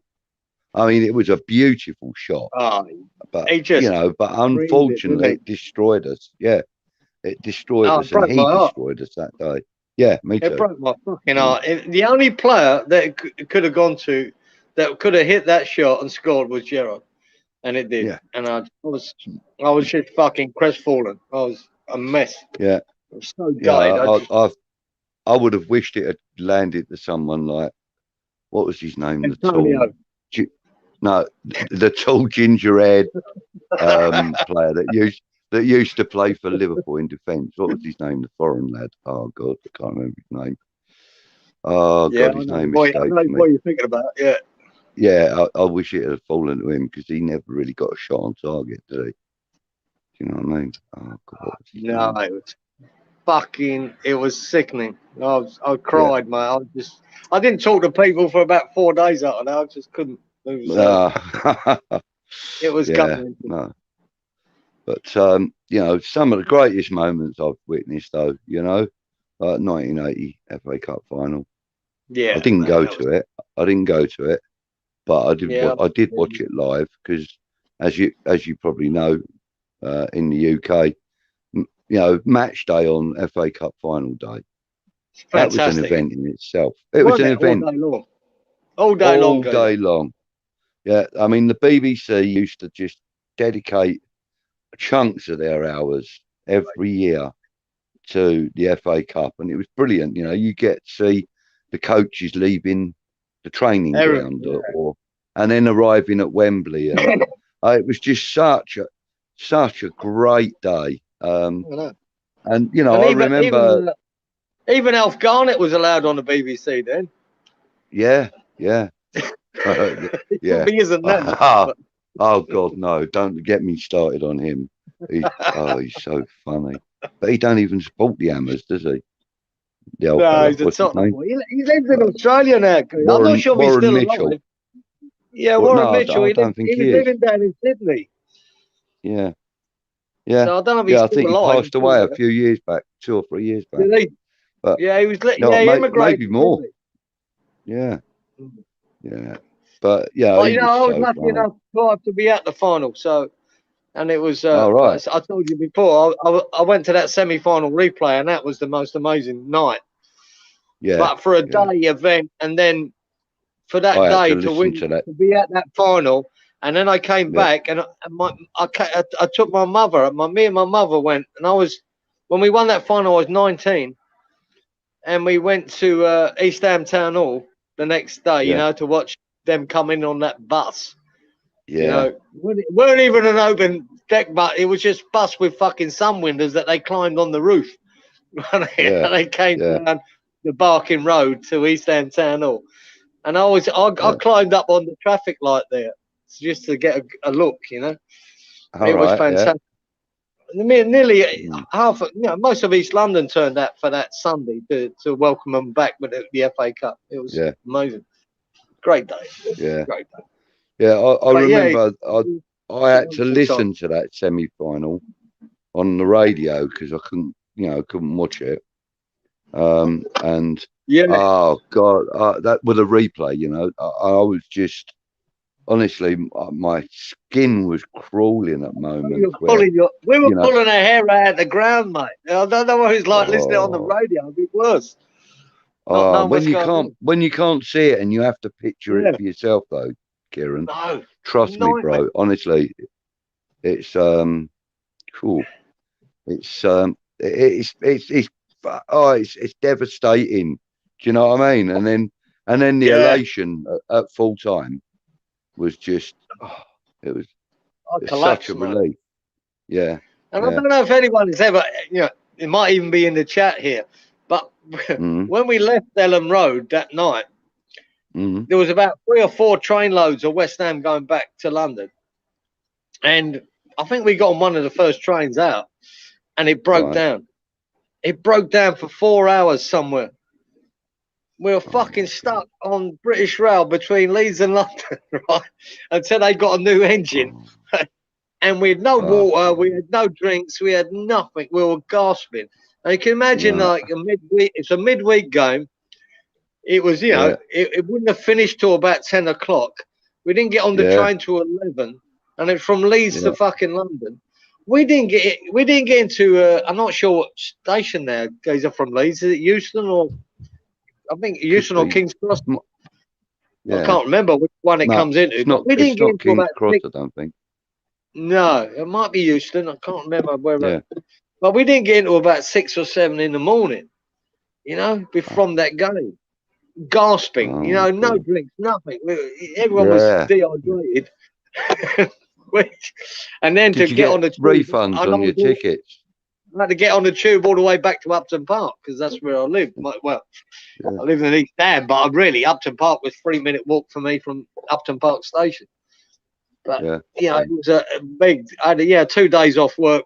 I was sick. So my family, I've got family in East Ham. Do you know? But actually, it's sort of down by the Beckton flyover bit. Yeah, I know that's right on the other side. Yeah, they live, Folkestone Road, I think it's called. I remember Folkestone Road. Can't place it, but I remember it. Council depot down there. No. Yeah, there's a council depot just up the road. That's the other side of Central. Is it Central Park? The park there used to be opposite. I don't know. I spent most of my time when I've been up around the East End and that. Spent most of my time around Forest Gate. I didn't spend an awful lot of time in East Ham, if I'm honest. Right. I mean, they only moved there. Like, well, by the time they moved to East Ham, I was like a father, and you know, wasn't getting up there for rowdy weekends so often. You know. No. Yeah. I spent a lot of time in Forest Gate because my school was St Bonaventures. It was in Forest Gate. So that was the big Catholic school. I'm pretty sure that. I'm not sure, but I think that might be the school that my cousins went to. I'm not sure 100% on that though, because I know they didn't have to go far. Yeah, they didn't have to go far to get to school, like to their secondary school. You know. Yeah, they're in Forest Gate. Yeah, they lived on Capel Road. Right, there was a good chance it would be St Bonaventures. Yeah, it was a big school. Yeah, you remember the flats, Wanted Flats on Capel Road? Yeah. Obviously, you said it the other day, the changing rooms. I remember them changing rooms really well.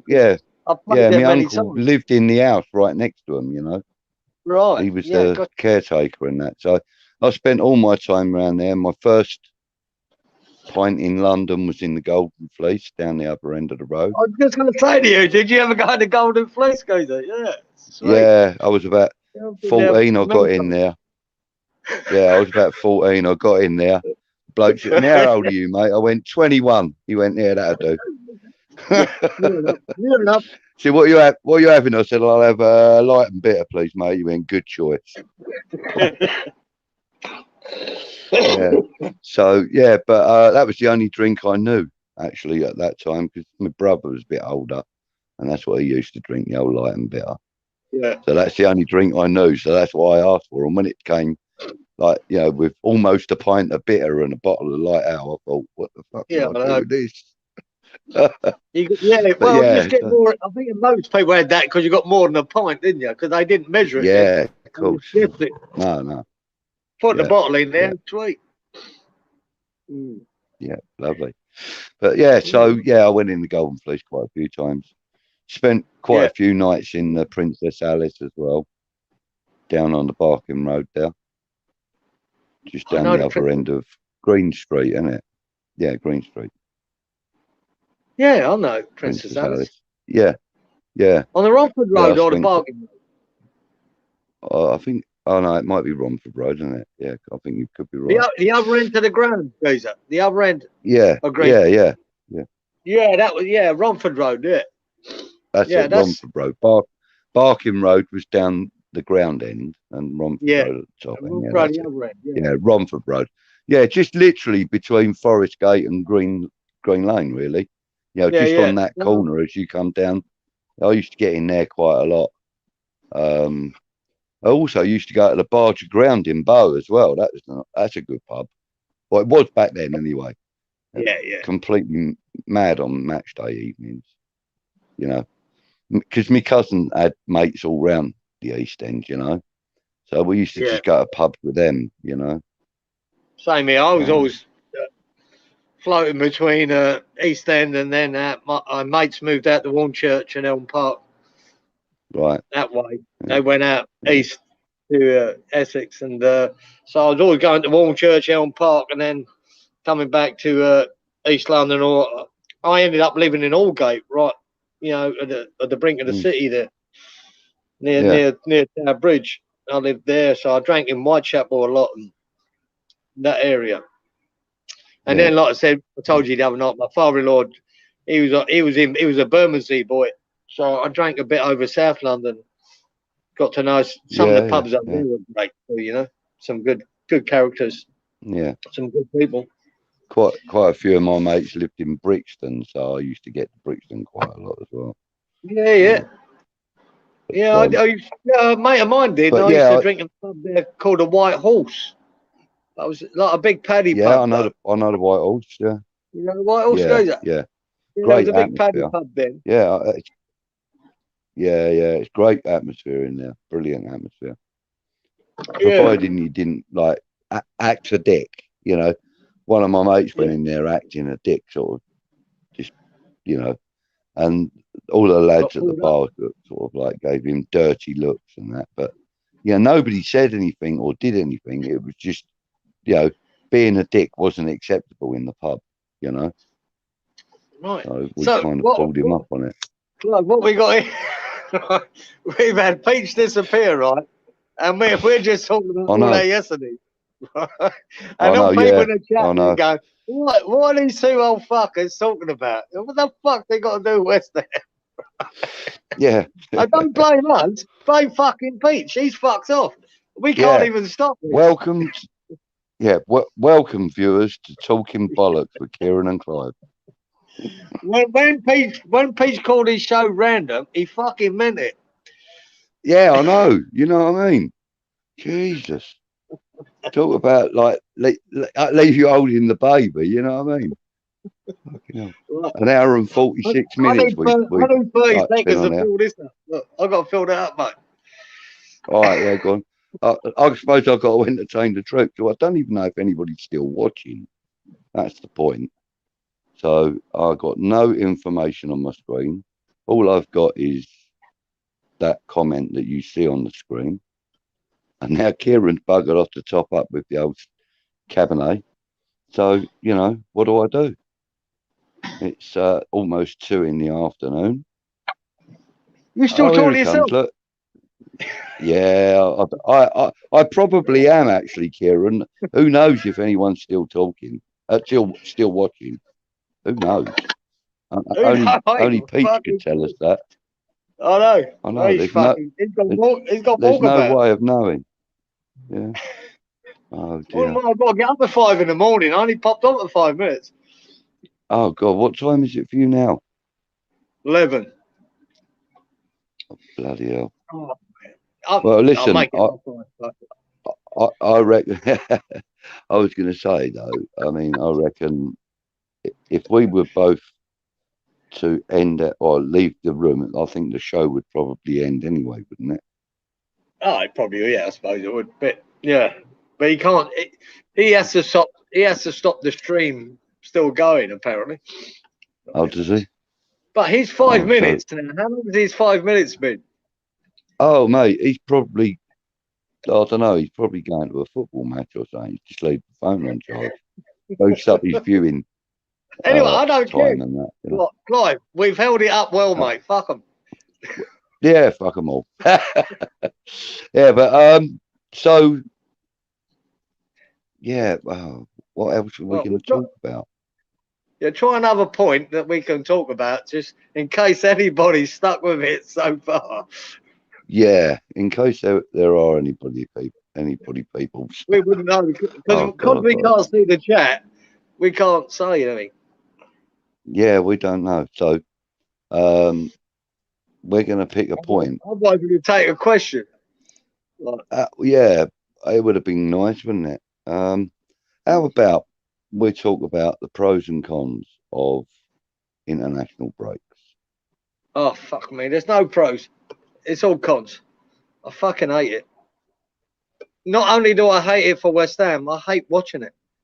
I hate watching England. The only reason I watch England is because Declan Rice is playing. If he weren't playing, I don't think I'd watch the games.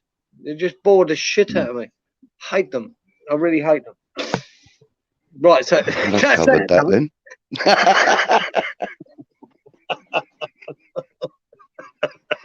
No, that's how I feel about it. I just really don't. I just don't like watching them, man. They bore the fucking pants off me. I don't mind the tournament. We're in the Euros tournament. We're in the World Cup, yeah. But these fucking qualifying. And England every fucking time get this two-bob group that they're not even playing anyone. Andorra, for fuck's sake. There's a principality in Spain that's got about 10 people and 2 sheep and a dog. And we're playing them, you know, for get a grip. And an old Honda CR50 tucked up against the church. Oh, mate. Just a waste of time. Okay, so we've covered the internationals. Yeah, that's right. That one. Oh, dear. No, but joking aside, though, how do you feel about, what do you know, actually, about that Rob Newman? Not much, nothing. Absolutely nothing. He was at Man City. That's covered that, then. Yeah, that's all. We're covering a lot today, bro. I'll tell you one that'll throw it. Let's get into the controversial one now. The big elephant in the room for West Ham. And your mate James Fever and Dyer, who like to... They've written this guy off already, obviously. And I disagree with that, even though they've got some valid points about he's not showing anything, and it's Vlasic. Vlasic now, from what I've seen, to me, has not shown a lot of potential. But I'm hoping he's got it. And I know, watching James Fever, he's been really, really damning of the man. And so has Dyer. And I can understand why. But I'm still of the thing of, look, I think the geezer needs a little bit more time. But against Genk, I think he has to show something to give us some hope. If he plays, which I presume he will, and I'm 100% sure he will, he has to show something. He has to show some, you know, why we spent 27, 28 million on him. He has to show us something. So, yeah, what's your opinion of that? Welcome back, Peach. First of all, yeah, well, Peach, you've joined the fucking Clive and Clearance show. Have you got anything to say? We're talking about Vlasic, mate. I heard on Daya's channel, big up Daya, what a man. But I disagree. I think he's going to come through. I think we're going to see at least 10 goals from the boy this season. He just needs to settle in. Okay. I mean, my opinion is that I know very little about him. From what I've seen on the pitch, when he has put in time for us, he hasn't looked like he's out a fish out of water. He doesn't look like he's out of his depth. No. Yeah, I agree with you, Peach. He needs to settle in a bit. But most of all, I kind of buy into David Moyes' vision of what the boy can produce. You know, I'm not sure that David Moyes will necessarily use him as a centre forward or a centre attacking midfielder. I don't know how David Moyes is going to utilise him, but I think that he has the potential to be a decent player for us because David Moyes sees that in him. You know what I mean? I'm kind of relying on David Moyes' judgment rather than my own. And I don't think he'd spend 30 million on a boy if he didn't have some trust in that's going to do it. He didn't hit the ground running, but I think we'll see him. Might be January, might be February, but then how long did it take Carlos Tevez? Right, Carlos Tevez, he's a world-class player. It took him until like November, December. Same with Arnautovic when he was transformed from like a winger to a center forward. It took him until November. So don't count him out. Yeah, they did take a long time to settle in. They really did. But I'm not saying that I know they've written them off really quick, Vlasic, but I don't want to do that.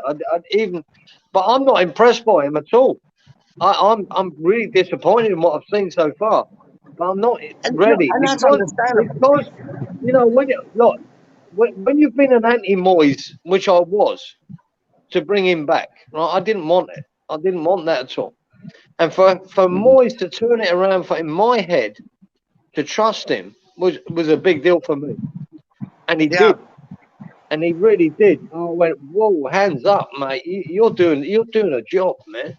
So I'm not ready to fucking write off Moyes, who just spent 28 million on this boy, to say, no, you bought a dud. I'm going to Moyes now. You must know something that I don't. You must do. And I want to give the boy time. Because of Moyes, more than that player, because I think the Moyes, he'll end up being good. I'm just hoping that. But what I've seen so far has been disappointing. But I just believe Moyes, he's done it with everyone else. I believe he'll do it with him. Yeah, he hasn't, Kieran, he hasn't said it alike. He hasn't looked like the new Messiah. He hasn't looked like, oh, now I know why Moyes got him. But you saw the same thing with Bowen and Benrahma. We all knew Benrahma had bags of skill, but we're not really seeing that until now. We're not really seeing the Bowen that's playing now because apparently he's on fire because he's shagging Danny Dyer. But it's like we didn't really see the Bowen that we're seeing now.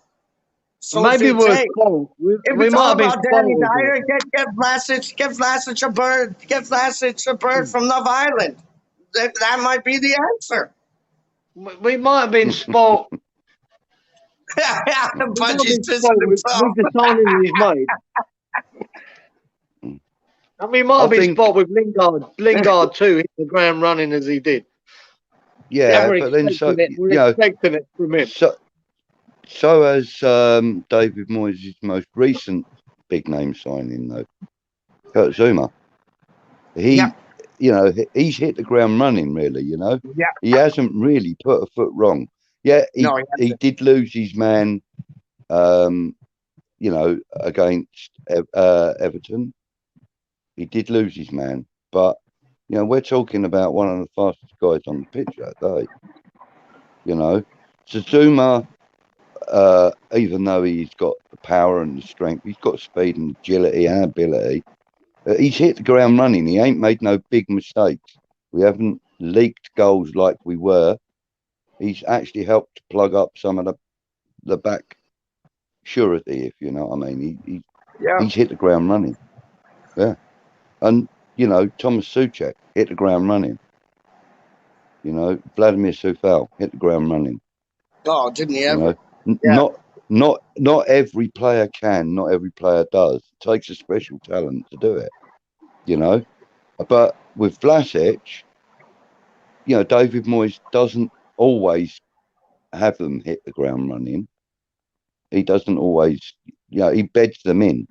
He'll put them into a game where there's very little that they can do to change the game without a bit of brilliance. But go in there and make sure we don't leak no more goals, or go in there and just try and see if you can set up a next goal for us or something. Whoever he does that with, obviously his instructions are like for each man are different, but I'm pretty sure that as you say, he's not going to go and spend best part of 30 million quid on a dud. That's not Moyes' style. He didn't do it at Everton. He didn't have enough time at United to do anything like that, or to prove his worth. He was a youngster too, wasn't he? Like, Clive, he was a youngster when what was he, like 17, 18 years old when Vlasic went to Everton? And I think he's around. Yeah, I think he's around players that can help him. Oh, was it? Okay, 19. 19, yeah. Yeah, I think he's around players now that can up his game. Just a quick question, Peach. How many viewers have you got? We got 9 watching, and then we got some in the live chat. Nice, cool. It's like Kieran and I would just Yeah, we were just chewing the fat earlier, and we didn't know if there Rambling. was We're anybody fucking watching. rambling about shite. Yeah, yeah, I love it. That's what I do yeah. best. Ramble a bunch of shit. Well, as Kieran said, you do call this West Ham random, and it's been very random today. That's it. That's it. That's it. And Yeah. it's gonna be random on Thursday against Genk.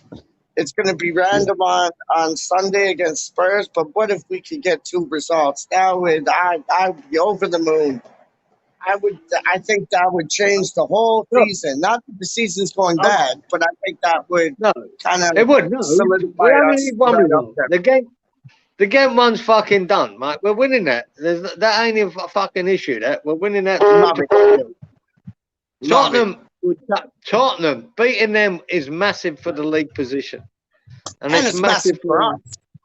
Yeah, it's massive for us. It'd be great for everybody if we can beat them. Not many. I'd love to see it. There's only 2 teams I hate losing against. 2 teams, and that's Man United and fucking Tottenham. They're the teams I love to beat. And then throw Millwall in the mix, and we're all happy. Yeah, I know. No, don't. No, Yeah, it's my bedtime when I get there. It's just where I can get up in the morning, Darren. That's replying to that. Who's out injured for Tottenham? Is there anybody out injured for Tottenham that I don't know about? There will be after the game. Love it. Love it. Love it. Yes. Once Tuchel gets hold of them, there'll be a couple. Yes. Son, goodbye. Kane, goodbye. Son's getting it, mate. He comes out in that left wing. Tuchel's going to fucking put him in the road. Fucking Zed. Fuck him. Yeah. that's if he plays. Yeah, he's Terry Butcher in disguise, man. He'll play. I can't see why he still wanted to play on what was it, Sunday. He's a trooper, that boy, man. Yeah, It seems like they're made of stronger stuff, aren't they? Them boys. Yeah. You know, Yeah. I mean, look at Souček. He gets booted in the face like that. You know, he's got cuts to his face and obviously a lot of discomfort, pain, and bruising, etc. And then he posts a picture on his social media of him smiling. I love that. Yeah, I love that. You know, giving love to all the people that follow him and stuff. You know what I mean? That's a true warrior. You know, it is. And even after he got the stitches, he was smiling and he wanted to get back on the pitch, but Moyes had to hold him back. Like, no, like your time's done. Well, he wanted to continue. He wanted to carry on. Fuck it, Souček. I'm better than that. I played a game at Wanstead Flats there, Clive. You mentioned Wanstead Flats. I broke my arm in the first 10 minutes. I didn't know I'd broke my arm because it was an icy pitch. And I fucking scored a goal in the 80th minute and we won the game 2-1. And I spent the rest of the afternoon in the hospital getting it plastered up. So I'm more of a fucking warrior than Souček. Fuck it. He only had a little kick to the face. Love it. Love it. Oh my gosh. Yeah. Kieran, you're amazing, mate. That's I know. It still hurts. My arm still hurts. That was 40 odd years ago. That was 40 odd years ago. Still hurts. I couldn't even play football with a broken headlight on my car. But I tell you, what you said the other night, Clive? When I came to Australia, I played for a team on the Gold Coast. So I moved to the Gold Coast and played here. And Surfers Paradise, it was called. Surfers Paradise Apollo. It was a Greek team. Well, the club was Greek. But it was 8 Scotsmen, 2 Englishmen, and a Kiwi played in the first team. Right? And the 2 Englishmen were me and Jack Charlton's son. His name, we called him Charlo, right? But it was John Charlton, right? Yeah. And Jack Charlton's son. Which I'm fucking amazed at him. Fuck me, really? He's Jack Charlton's son? Good player, lazy fucker, but a good player. And Jack and his mum came out and visited a couple of times. So I got to meet Jack Charlton. here a couple of times, and it was a typical fucking Yorkie. You know, if it's not from Yorkshire, it ain't fucking any good. It was like that. Yeah. So do you offer him a cup of your Yorkshire tea then? Yeah. After he pissed in it. But actually, I don't think originally he's not from Yorkshire. He's from Middlesbrough way, isn't he? Around there, isn't he?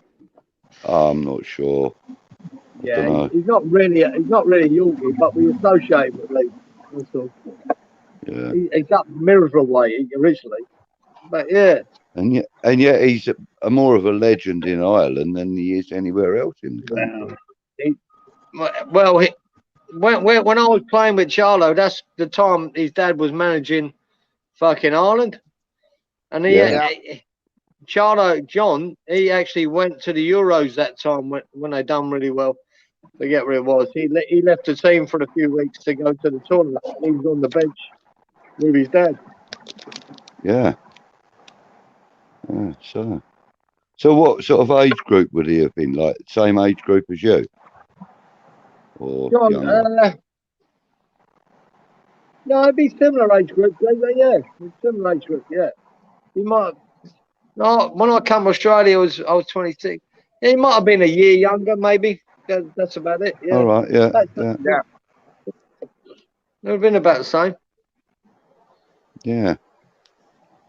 Wow, He was a nice that's an man. amazing And story. it was a good midfielder, but it was a bit heavy set, and he didn't like running. You know, one of them. Yeah. But my point was going to be, Clive. But what happens? I was a good right back. You know, I'd tackle anything. I'd tackle a fucking barn door. But they had this Scottish boy. They had it right back. He was fucking brilliant. He was, head and shoulders above me. So I had to play left back, and I'd do what you had to do. I had no left foot, mate, and I had to play left back. It was fucking nightmare. I struggled with it. Every time I got a ball, I had to cut in on my right and then hit it down the line. Or people do you know what, though? For, 20 minutes. I was grateful to have been played on the left as a younger player because I wasn't my character, I'm not very forceful with people. I don't say, no, I've got a right foot, I'm not playing on the left. You know what I mean? I was just glad to get on the pitch, Yeah. And, so I'm grateful that I was kind of forced out to the left because by the time I finished playing, and I was 48 the last time I kicked the ball in anger, by the time I'd finished playing, my left foot was almost as accurate and almost as powerful as my right. Yeah. Because I trained myself to use it. Yeah. I didn't do it till I was 26 and it was too late. I just couldn't teach myself to use it. Yeah.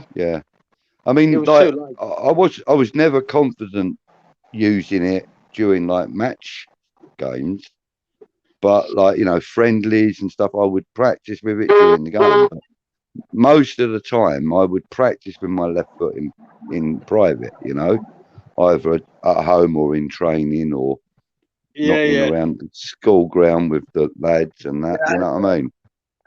So I kind of learned how to use my left foot because I was forced to be a left-sided player. And have you noticed how much better Antonio's left foot got? Recently? It has. I got full respect for Antonio for the way he's been able to develop his game. Just adapt, in adaptation, Yeah. Now, when you live on the Gold Coast, Clive, though, and you have to play left back on that, and we used to play Saturdays, and once that finished, all I wanted to do is get on the piss, so and go clubbing and go mental at 26. So I didn't bother about training myself to lose it. I just went on a fucking bender. Fair play to you, mate. Fair play to you. Your left foot probably got as good as your right arm from drinking after the matches. That's about it, yeah. No. Oh, crazy, man. But yeah, you're right. Antonio needs a lot of credit. He needs a lot of credit for adapting to what he's done. He really does. And hang on, guys. I just want to check on something. There you go. So you moved up there when you were 26. That's mad. And you like it up there, yeah? No, not really. Okay. Look, I've had a great time here, but I still miss London. Like, yeah, I'd move back there tomorrow. I still can't get it out of my system. London, I love London. When I go back, you can take the man out of London, but you can't take the London out of man. I hate it. You know what I mean? I just I'd love to be back in London now. I really would. I miss it. When I go back there, I just love it dearly. And I always go. Last time I took my boy when he was 14, and I took him to the other end. Romford Road goes up there, top of Green Street, and we walked all the way down. We walked all the way down Green Street, all the way to the stadium. And before the bowling was fucking knocked down, it was the last season. We were back from my niece's wedding. So I took him all that way, and I took him to where I lived, which is, like I say, a 4-minute walk from Upton Park Station. And I walked everywhere. And then I took him up the West End. I love the West End of London. I love walking around Trafalgar Square or Leicester Square. I love it. I love the architecture. There's something about London, the River Thames. I took him on the London Eye and stuff like that, just to get a view of London. I just love it. I love London. It's just in my blood, and I still miss it. Beautiful. Yeah. So, you, Pete. Guys. I know. When you talk about it, Pete, you talk about your spiritual home. It's really East London and Dagenham and where your family come from. It's still mine. Well, 100%. Like my father, he still misses it to this day. Like to the point, like when I asked you, you like living in Oz. It's Brisbane where you are, yeah? Yeah, it is. Yeah, and I'll have chats with my father, and he still misses it. Like to the point, like he's like, was it the right decision to he got transferred over here through a business he was working with, and he could have gone. Funnily enough, he could have gone to Australia, and then we find out 30-something odd years later, he could have gone to the Bahamas too. And we're like, why didn't you pick the Bahamas? Why did you pick Canada? And apparently it was my mom. She wanted to.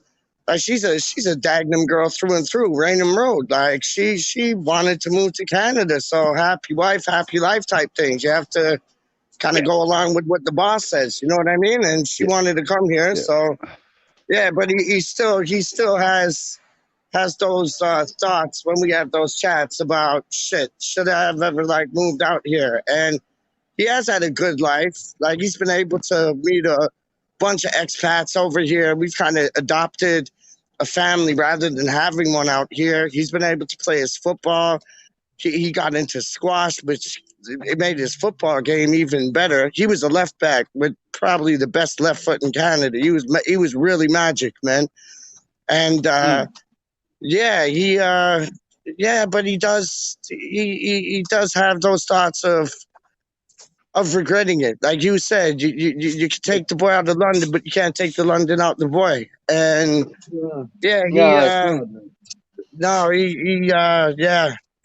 he misses it, man. He definitely misses it, man.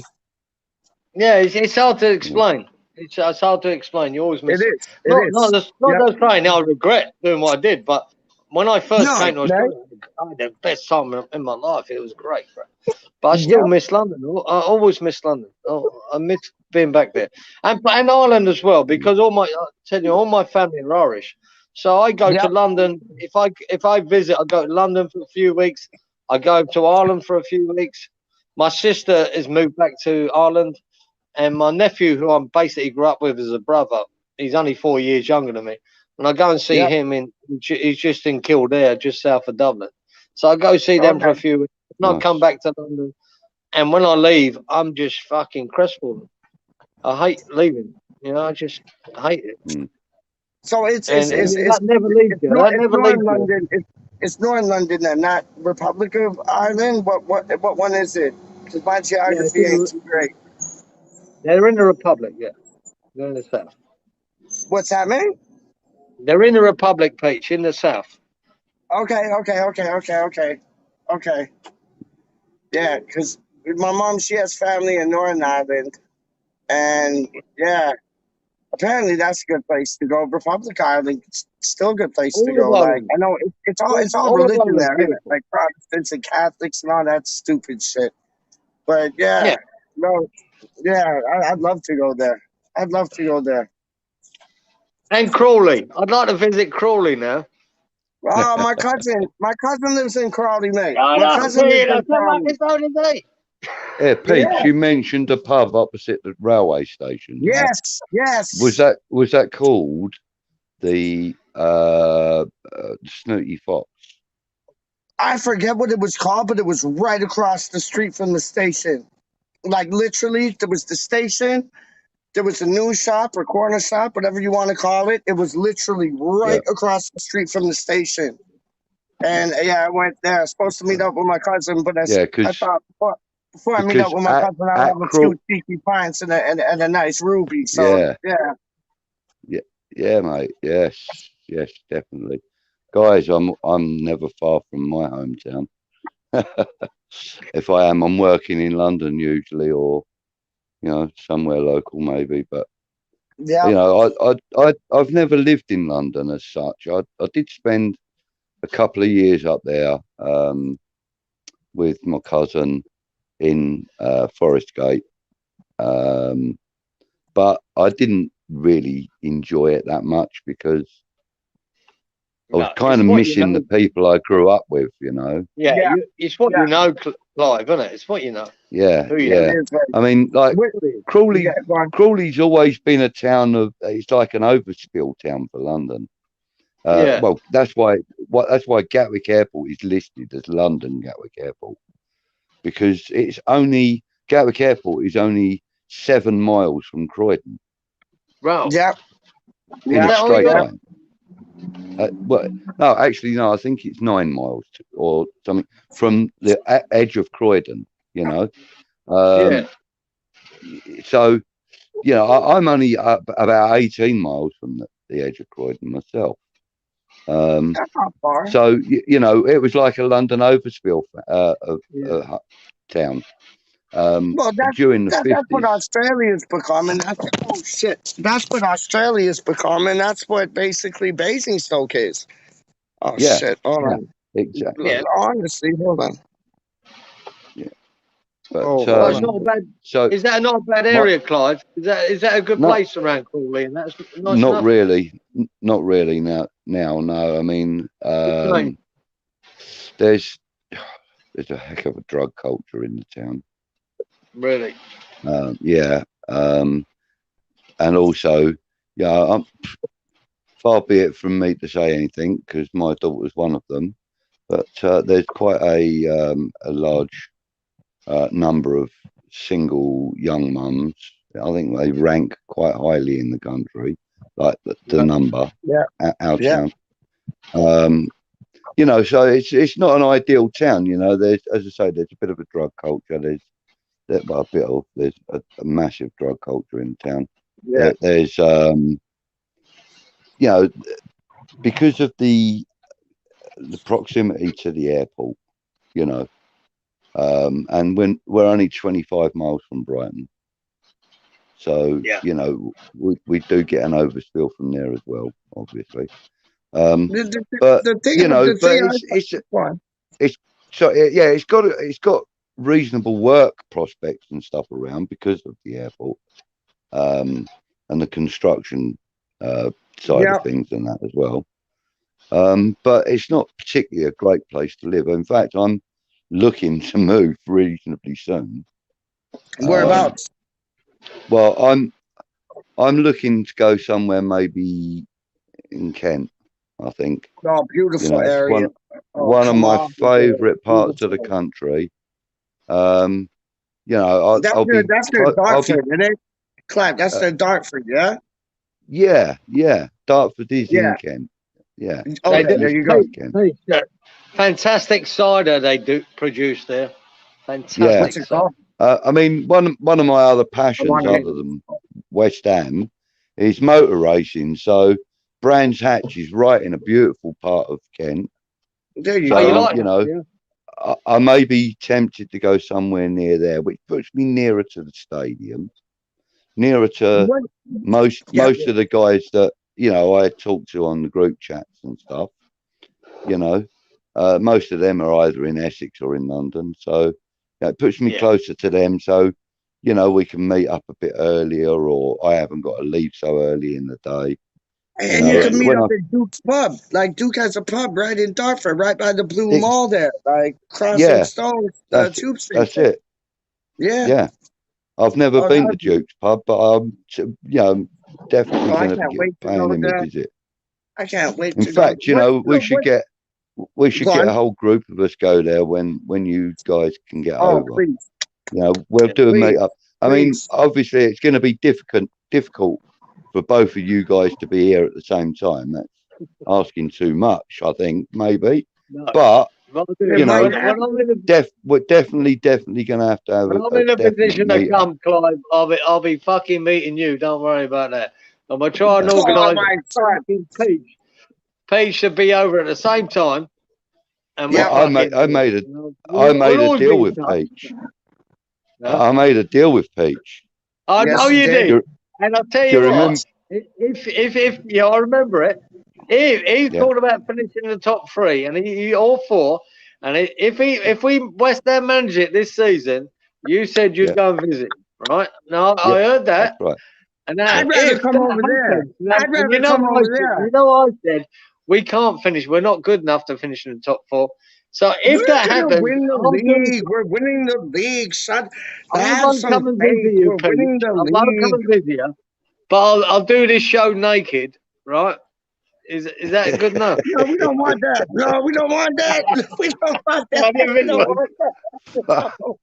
You can leave your hat on. We don't want that. Can you imagine people unsubscribing like that, going, fuck this? It's weird. Oh, my days. Oh, man. I am never going to make that kind of pledge. Yeah.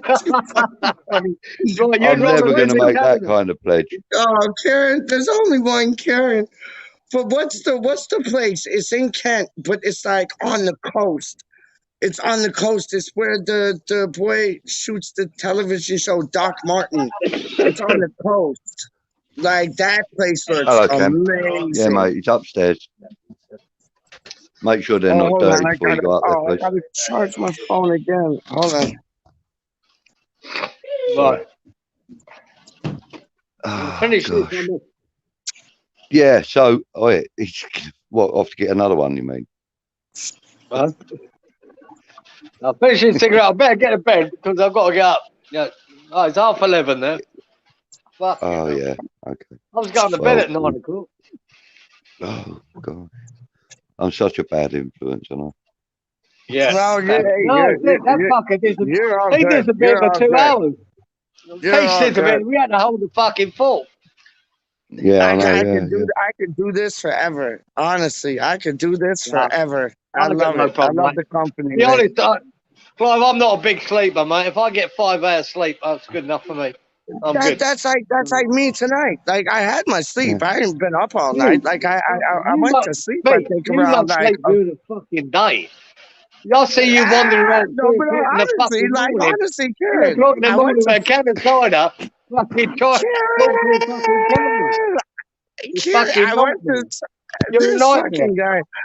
I went to sleep at like, I'd say 11:30, 12. Woke up at like 4:35. That's enough for me. I'm good to go for the day now. Honestly, all I need is 4 or 5 hours shut eye, and I'm good. Yeah, I can thrive on just a few hours myself, you know. I do like to get a good sleep sometimes, but like a couple of nights ago, I was talking to a really close friend of mine right into the early hours, you know. And, you know, I was still awake at 6 o'clock, You know, I admittedly went back to sleep, but you know, my body clock won't allow me to go past 6 a.m. You know. Yeah, lovely. What are we looking at? Oh, that was your ear. Oh my gosh. Oh, did you get my? Yeah, I was trying the people that are blowing the leaves away, and it was like, so I was like trying to hold it away from you, so you didn't have to hear it. Oh my goodness. Oh gosh, leave blows. Yeah, Leave blows. tell you what, What's this? The CNC show for adults. Yeah, Darren there. Darren's in Thailand. I actually want to go back to the UK, but I want to stop in Thailand and catch up with Darren and have a little fucking 100%. I'd love to have a beer with him for a week. 100%. Surely Thailand's got to be on. See if I can organise it. Surely Thailand's Good got to be on food, good people. bucket list. Oh yes, please. Well, I've been to Thailand before. Like I went to Bangkok and Pattaya or Pattaya, as they call it. But I like what I did like about Thailand was the lack of rules and just more relaxed. Australia now, there's a new rule every fucking week, about something, and I don't like that. I hate that now. It's just we're just so fucking rude. Hate it. Yeah, I hate it, Clive. I fucking hate it. And I did like about being in Thailand that them rules were, take it. It was more relaxed. And I'd love to meet up with Darren and have a couple of beers with him on the way through to the UK. I got a couple of mates in Thailand myself. I always pronounce it wrong. It's probably pronounced Phuket, but you can guess that it's that's Phuket. Yeah, Phuket. Yeah, no, Phuket. But he's there, and he's a Tottenham fan, but that's irrelevant. I grew up with him as well. He's one of the lads that I grew up with at school and that. And he's been out there now for, I think, 16 years, something like that. He likes it? He likes it up there? He loves it out there. He's got a really successful construction company out there and that now. You know, he's been working hard at that, and now he's able to go and, he's just gone and bought himself a new home and stuff, you know. So, you know, and I said to him, I said, oh, you know, it must be nice, you know, sell the one that you've got. And, you know, he said, no, I'm going to keep the one I've got for the guy that manages my company. Good way to get it. So, you know, he's doing really well out there. He loves it. He keeps inviting me out there, but, you know, I've never been. Yeah. I fancy it, man. I fancy it. I wouldn't mind going out there for 3 months, you know, just to have a chill out over here and just have a break. Yeah. And forget all these fucking rules and regulations we live under. It'd be nice to know. I've got a lot of mates out there, but I don't have any personal mates out there. But I'd like, you know, it'd be nice to know people like there and go, you know, give you the heads up. Definitely. The only guy I know I'm here is Darren. I might be hitting Darren up and go, right, mate, what's what? Do you know, I'm that much of a homeboy, if you like. I'm not really too keen on travel. The furthest I've ever been is Germany. You know, really? I've been to Holland quite a few times. Obviously Belgium, France. But I've got a niece. My sister's daughter. My sister's daughter lives in the south part of Sweden. Can you hear me all right? Yeah. Yeah. Oh, just about it. Yeah. She lives in the southern part of Sweden, and I've never even been out there. Oh, you got to get there, son. But mate, have a look. I should. I mean, see, you know, I've got mates like yourself, Clive, that are really home people. They don't want, you know, not my mates in Allchurch and Elm Park. Even when we were younger, we'd go to Spain for 2 weeks. After a week, you know, 2 or 3 of them would just want to go home again. I mean, wait, what's wrong? But I was always, I wanted to go somewhere. I was always that way. And even when I was 20, I went to America, which was a big thing then. on Laker Airways. You remember them, Clive? Laker Airways. They were I built all first these cheap offices. airline. Did you? Right, there you go. They Well, were the first cheap I airline. didn't do it on my own, obviously. You know, I was part of a bloody but massive I know what team. you're saying. But I went to Miami when I was 20, and I just went, well, but when I was at school at 14, we went to Mallorca, and I went, wow, that what got me. And as a kid, I was always going back and forth to Ireland every summer holidays. So, and I always had, I want to see. And I was always going somewhere. I was always wanting to go somewhere. So I see most of Europe. I worked in Germany for a year. And I worked in Antwerp for 5 months, and I worked in Brussels for 2 months, and you know, and I see France and Portugal, and I always wanted to go somewhere, you know. And I went to Thailand, I went to New Zealand, I went to Australia, and I've been to America about 4 times. I always wanted to travel, and that's something I haven't done lately. And I got stuck in a rut at going back to Freddie Laker, though. See stuff again. Yeah. Going back to Freddie Laker or to Laker Airways, when we completed the works on, it was already an established airline building anyway. You know, it was right on the perimeter road of the apron of the airport. So you know, it had hangars and that there as well. So we did all the office refits, and we tore all the old offices down. Well, that was done before we got there. And we rebuilt all the offices. And when we finished, he was so pleased with the work that had been done and everything. I think there was 22 guys, including me and my brother and my brother's best mate and 2 other guys that we worked with regularly. I think it was 22 guys in total. And Freddie Laker said he would like to take us all for lunch, right? Have we got any plans for lunch today? So like a couple of us have held up bags of sandwiches, and now I'm going to go down the hot dog van and all that kind of thing.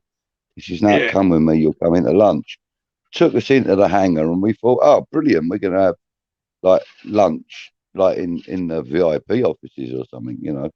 No, we went up the steps onto the SkyTrain, the old DC-10, and like we thought, oh, we're having lunch on the plane. And they started it up and taxied out and took us round the British Isles for lunch. Really? And served us, you know, lunch up in the air. It was one of the best experiences. One of the best experiences I've ever had. There was 22 guys. That is. Yeah. And one of the guys was a civil pilot, you know, like the small Pipers and that kind of thing.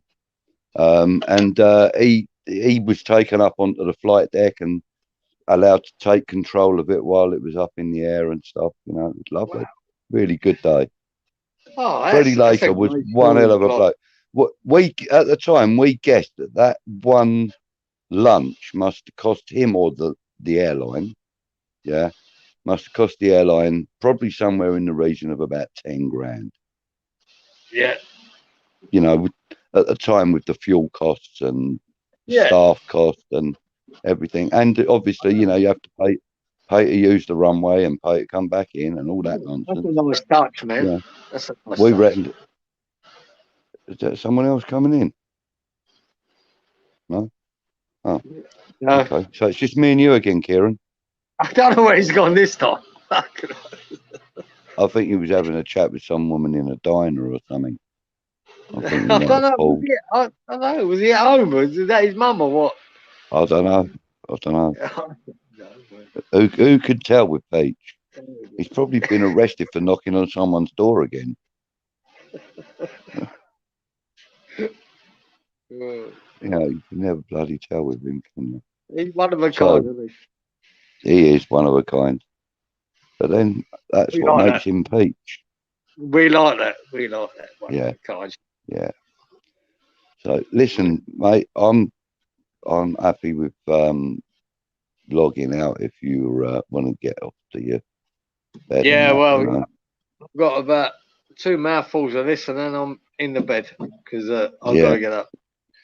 So We can carry on for 5 more minutes, and that's it. That's it, bro. Yep, that's it. We'll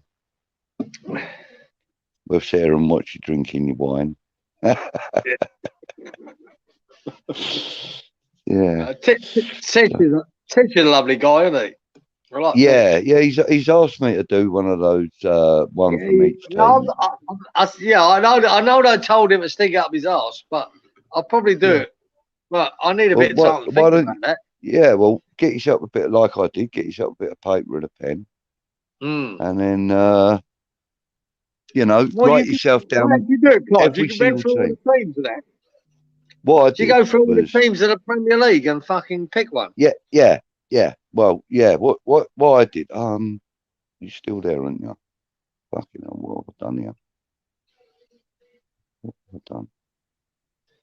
You're right. I can still hear you. There we go. Yeah, no, my screen went blank. Yeah. So what I did was I wrote down the players from each. For me, I wrote down the player from each team that I like to watch, that I pick out in each team. Yeah. And then, so then I came up with something like 16 players or something. And I thought, who am I forgetting? So checked on the Premiership app, made sure I knew who all the teams were in the Premiership. And then thought, oh yeah, I forgot about bloody Crystal Palace. I forgot about. Yeah, but anyway, so yeah, I just selected the player I liked from every team. My own personal favourite from that team, if you like, you know what I mean? Yeah. Or the one I believe is the one to watch. So Declan yeah, Rice, I did that. You started with Declan Rice. Well, in capital letters. In capital letters, it had to be Declan Rice. But yeah, I did put him in. Other than that, I'm not telling you nothing. Hard not to, isn't it? It's hard not to. Yeah, no, but yeah, it's actually quite a challenge, and there are one or two tweaks I'm going to put to it. But yeah, it's quite a challenge, you know. It's actually a really good idea. I like that idea. It's a good idea, mate. Yeah, it is a challenge. You need to really think. Yeah, he's basically asked me if the end of next week to do it live on air. So you're gonna do it live? We'll find out. I thought you'd done them pre-recorded. I hope. Well, he better fucking let me know. I don't know. Or maybe he wants to record it then next week. Maybe, I'm not sure. Someone. Yeah. Of course, if it's live, I'm going to be. Are you? You're on the Discord group, aren't you? What group? On Discord. Hang on. Discord for who? Oh no, it's all right. Hang on, I'm getting. I was on the Discord once, but I've never really used it for. That might have been it. Don't know who I've done that with, Amateur or don't know. No, I'm fucking useless. This technology bollocks goes. I'm useless at it, so I don't know. Sorry, I have just read a private message. All right. From somebody. It just made me giggle. It was a good one. And yeah, it was very good. Yes, yeah. Very good. Just made me giggle. Sorry, I can't literally tell anybody on there because that would be rude. That would be rude. But yeah, just made me giggle. Yeah, obviously somebody out there knows that I can't see the comments. No, he can't. It must be horrendous. Oh God, I'm gonna get slaughtered on that fucking group. I was going to say, are we both getting slaughtered here, guys? Probably. Who knows? Hey, listen, two old fellas talking West Ham and then talking a lot of other bollocks as well. Yeah. Why not? Why not? What the fuck do they want? Makes for good TV. They can go and make a cup of tea or coffee or whatever, and they ain't going to miss much. Yeah, good. Yeah. Right. Not like it's silent witness or anything, is it? No, exactly. God, what? Yeah, what? Okay. It might be a dramatic ending. Let's put that. Yeah, no, it could be a disastrous ending. I've just been given permission to tell you who it was that messaged me. Who was it? Happy Hammerat. And Oh, the message was, I've never known such a media whore. A what? Media whore. Oh, is that you? Yeah, apparently I'm a media whore. Oh, you are, mate, because you've been on this. You're just loving the limelight. Yeah, 3 days in a row. I just love the banter with people, you know, and I like hearing other people's. I like hearing other people's comments and, you know, and your views and Peach and Titch, you know. Yeah, I like winding Peach up. Just throw one in there that gets him fucking going. Oh no, yeah. Did He's you the most hear me the other night? fan I've ever met, and I just can't have that. I know. I can't have that. My old cynical part of that brain is West Ham going, no, we can't win the league. We can't win a cup. We're going to lose this weekend. And the other brain's going, no, we might get a win. We might get a draw. Yeah. And then Peach is going, nah, fuck it. We're going to win it 4-0. So I can't. I'm going, fucking hell. Did you hear what I said to him about looking for somewhere to go for a pee? Yeah. He goes, no, I'm just walking around. He looked like he was searching the Marquis territory, didn't he? Yeah. Oh gosh, poor old Peach. We're rifling him while he ain't here. If he watches this back, we're both in trouble. You know that. Peach is a top. I know. I've never known a fucking, a nicer hearted man in my fucking life. Yeah, he's a lovely fella. He's a lovely fella. Yeah. I mean, he's too optimistic. He's too optimistic, but he's a lovely guy. He's quite knowledgeable, though. I mean, don't take that from him. Oh, he knows more than me, and I've been doing it for fucking 60 years. And like you and me, Clive, we're the same age. We're the same age, mate. But he knows his shit, man. Even with shit he shouldn't know, he knows. Yeah. So Well, but you know, there are people also, you know, like there's quite a few guys that I've met either through social media or at the supporters club and stuff. There's quite a few guys that really know their shit. Don't ever say I do not know more than you, man. Never ever. I'll be that optimistic though. West Ham's winning the league. I will be, because you know how you got like two parts of the brain. One part is like West Ham, like, oh, it's typical West Ham ways. Yeah, we're gonna lose against Burnley, lose against Watford, lose against Oxford. I understand that, but with Moyes saying the other day, this is the best team he's ever managed, it brings my optimism to like pretty good stuff. And just to comment on that, BuZZiNg, you are not a media whore. If you are a media whore, I am like a media hooker. Like, honest to goodness. So no, you're not a media whore at all. So take that back, Happy Hammerat. I saw those comments. Little cheeky thing, man.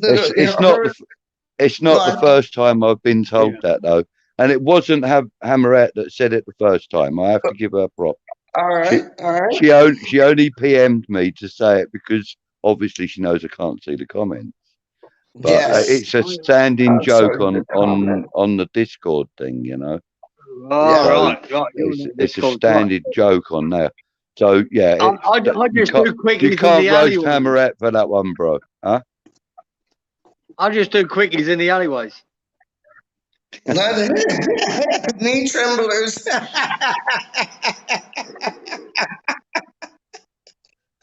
My dad told me about knee tremblers. I had no idea what a flipping knee trembler was. He fucking shouldn't be. And then he told me about knee tremblers. I was like, what's a knee trembler? And then he explained it. I was like, oh yeah, I want to get her in the alleyway for a knee trembler. Love it. Come on, we've got to bring the tone of this show back up again. Yeah. Come on. Well, I'll tell you what. Bear with me I'm one going to second, bed. guys. I'm going to bed. That'll son make wants- it better. You too. Kieran, I'll talk to you soon, buddy. Kieran. We Hang don't on, want one Kieran. second, I'll be back. It's nearly midnight for me, and I've got to get up at 5 o'clock. So I've got 5 hours. But that's all. No, but you said you could like do it 4 or 5 hours. So I'm just saying. But you have to get up for work. Honestly, joking aside. Yeah, I'm just doing a thing around my mate's house. It's not real work. It's, lovely. Yeah, but it could lead to real work. We'll see. Yeah, are you getting paid for it? Good. He's paid me the few things I've done for him. Tomorrow it's going to be a freebie, but we're going to make a concrete table tomorrow. It's not the first one we've done. We're going to do one that we might be able to see if it sells. Just something different, you know. We're going to do something concrete table. Interesting. Yeah, it is interesting. I'll send you the photos. I love them. Love to see them. Hold on, Titch is back on, isn't he? Hammerhead saying can't get him off these shows any. Oh, behave, Hammerhead. Behave, Hammerhead. Close in. I've been introduced to the world of media. Sorry. There you go. Titch is saying afternoon. Yeah, that's Titch. Hammer Fans United. That's your one from each team, boy. There he is. Yeah, but how long ago is that? Because we've been rambling for an hour while you were fucking off having a piss. It don't even no, that's recent. That's recent. Yeah, No. Then Hammer said bye. Titch said HAFU. Hammer Fans United. I always ask that. I'm like, what does that HAFU HFU mean? Yeah, Hammer Fans United. Yeah. So Kieran, I heard you whilst my phone was charging, I heard you and Clive talk about the one from each team. You gonna put one together? Eventually, yeah. I just need a bit more time than Clive to think about it because I'm stupid. So Nah, you ain't. Nah, you ain't. That'll be good. What Clive said, I'm listening to Clive's advice. Get a piece of paper, right, and write down the players that impress you, and then try and work it out. And that's a good idea. Obviously, I've scratched out Roberto already because Titch said I weren't allowed to use him. That's a simple scratch out. That's a My simple second name was Alaire. Yeah. Not allowed to use him. I watched Alaire today get 2 assists and a goal for fucking Ajax in the Champions League. But apparently, I called everyone else's shit. I always thought he was brilliant, but there you go. Yeah. There's no point going on about that now. I always liked Alaire. I think he's a good striker. Yeah. There you go. Yarmolenko is striker. But he made Haaland look rubbish. Haaland was up the other end struggling, and Alaire fucking 2 assists and a goal. I know. And I think you're gonna. I think you're gonna see the same thing for Yarmo when he goes to Dynamo Kiev. No, attention to his current Premier League players. Bollocks. That's fucked my whole team up. I had Phil Parks as my goalkeeper. Oh no! It's current Premier League players. So I know. I know who's going to be your striker though. Lukaku, Antonio, Kane, Firmino. I'll tell you this: there's only be one player out of West Ham. Yep. Masuaku. He's my first player out of West Ham. You are taking a piss. You are taking a piss. See, even Titch is laughing. Easy. Fuck it. No, yeah. Who's the striker? I think Salah. Salah will be my striker. Not Yarmolenko. Yarmolenko. Yeah, Yarmolenko and Salah. There you go, Karen. Top strikers. No, I'd say let's put it this way. I could tell you that team now, what I'd pick, and I'll think about it tomorrow. It'll be changed 16 times. Because that, You know who like I I said, wouldn't, you know who I wouldn't mind passing by, honestly, is and I think he's gonna be on my team, is Emmett Smith Rowe. I think he's a player. I think he's a player, man. Even Saka. It's either Saka or Emmett Smith Rowe from the Gooners. Yeah, he's a good boy. Yeah, Yeah, not bad. yeah. But for me, there's only one from Arsenal. Yeah, there's only one player you can have for us. That's it. That's Lacazette and it's Titch. Yeah. Oh, he loves Lacazette, doesn't he? No, man. Anyway, listen, I'm not giving you any clues, right? Okay, I'm not I'll giving give you you all any the clues. clues. I'll give you Blues clues. You know how we were saying, how Titch was saying about Lacazette the other night? Go on. I wouldn't mind Lacazette if we had Anuencho to play with him. Honestly, I wouldn't mind that, but I think Lacazette's a bit overrated. But look at what happened to Lingard. And anybody could have scored that goal. He scored the other day, but they put him up to 200 goals or something. Good for him.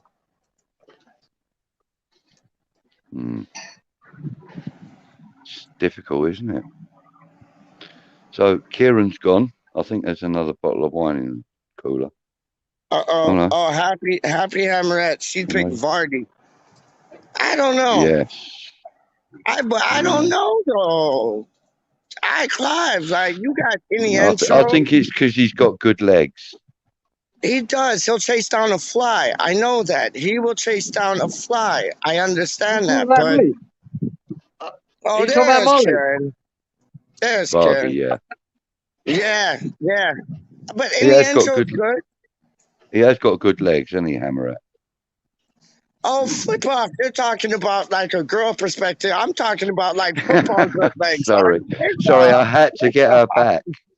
Yeah. You got her back. You got me as well. This guy. It's not a bad pick, Vardy, up front on his own. Because who else would you have out of Leicester? Vardy, not a bad pick. Or no, the center half. What's his name? I can never pronounce his name. Suchenko. Soyoncho. Thank you, Sioncho. I can never pronounce his. My dad calls him Sionce, and I'm like, his name's not Sionce. I call him Sioncheku, and his name's not that. Sionchu. Yeah, I wouldn't mind him. Look, he was a great centre half till we played him, and fucking we tore him to bits. Fucking Antonio tore him to bits. He made him look like a muppet. So fuck him. He did though, didn't he? Honestly, so nobody would consider Madison or. Well, is Madison playing this year? I ain't seen him this year. Honestly, man. Oh, yeah, that's a good point. Actually, I haven't seen him either. Maybe I should have thought about that before I said that. Who's that, Clive? Madison. I haven't seen him. I don't think either. No, I ain't seen him. He's a good player. Don't get me wrong. Foden. If I'm picking a player for Man City, it's going to be Foden. It's not going to be Grealish. It's going to be Foden. It's not going to be Sterling. It's not going to be Grealish. No, there's only one player I'd pick for Man City. There's only one. It's either Foden or Bernardo Silva. That's it for me. De Bruyne. De Bruyne is the only one. Shut up! I forgot about you. Know he's best. You know he's the pick. You know he's the best player there, don't you? Now, shut up. Now I'll tell it to you. You know. No, I'm still going with Foden. I'm keeping my guns to Foden. I'm just going to pick 11 strikers and go, that's my team. Actually, that's a good point. Titch, do they have to be? Do they have to be in position or not? Yeah. Or can you just pick 20 strikers? Pick 20 strikers on the bench and on the pitch. 20 strikers, every striker from every team. Fuck it. Yeah. I love it. You'd have I actually want to know what. I actually want to know. Otherwise, there's like 16 tweaks I have to make. No, you 19 strikers, right? And Roberto. You'll have Kane. You'll have Salah. You'll have Antonio. Oh my days! Yes, Ivan Toney. Bamford, Griffith. Yeah, Oh, that's a player we should have got. We should have got him. Great team. No, There'll be a great team going forward. Let's put that. I'm in agreement with you, Peach, that we should have got him, but sometimes I sometimes feel I'm glad that we didn't. Promoted. Yeah, I'm kind of glad we didn't get him, because I think if we had done, two things would have happened. Brentford would probably not have done so well as they have done in the Premiership. Yeah. And two, Ben Rama wouldn't be the player that we're seeing now. No. But he wouldn't have been, once they got promoted, Clive, he was never for sale, really, was he? He was never for sale. No, it wasn't an option. But I think we got the right player from Brentford, if I'm perfectly honest. Yeah, you know what? Apparently the boy that was on David Moyes' short list was Eze. Yeah, he plays for Leicester, doesn't he? So that's another boy that you might consider from Leicester. I might just pick him. Yeah, I might just. But let me just go back to Ben Rama for a moment. Yes, please. Jared Bowen, Nicola Tony, yo. I wish I knew this song.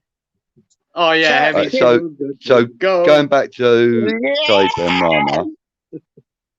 So going back to Said Ben Rama, I'm going to be bold and say that for West Ham, that he could end up being the player we wanted Payet to be. Yeah. I agree with that. I agree with that. He's got a wicked foot on him. He's got a wicked foot on him. And when people were saying that earlier on in the league, they were saying, no, that's Lanzini or Fornals, or no, that's Ben Rama all day long. He does have the ability to do a Payet, and you know what? He loves the he loves the Cockneys, like he loves East London. That's what does West Ham clicks call him? The Spaniard Cockney or whatever. Like, he loves West Ham, which is brilliant. And if you remember, the one game we played against Oxford, we lost.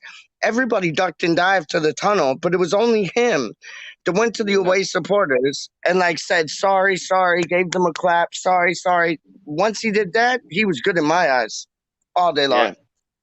I'll tell you, Miss Hammerette, is that any relation? Who's that? Happy Hammerette and Miss Hammerette. Are they any relation to each other? I thought it was the same. I thought it was the same Hammerette, but no, I think there's Miss Hammerette and Happy Hammerette. I know. I know who Happy Hammerette double is. Trouble. Double trouble. Miss Hammerette be? I don't know. I know you're more connected with Brentford than we'll ever be, right? But see, Ben Rama, I don't think we've. In all the slow start he had, he weren't really cutting it. Then he started to bounce, and then he started to show a little bit. I don't think we've seen half of what he can do.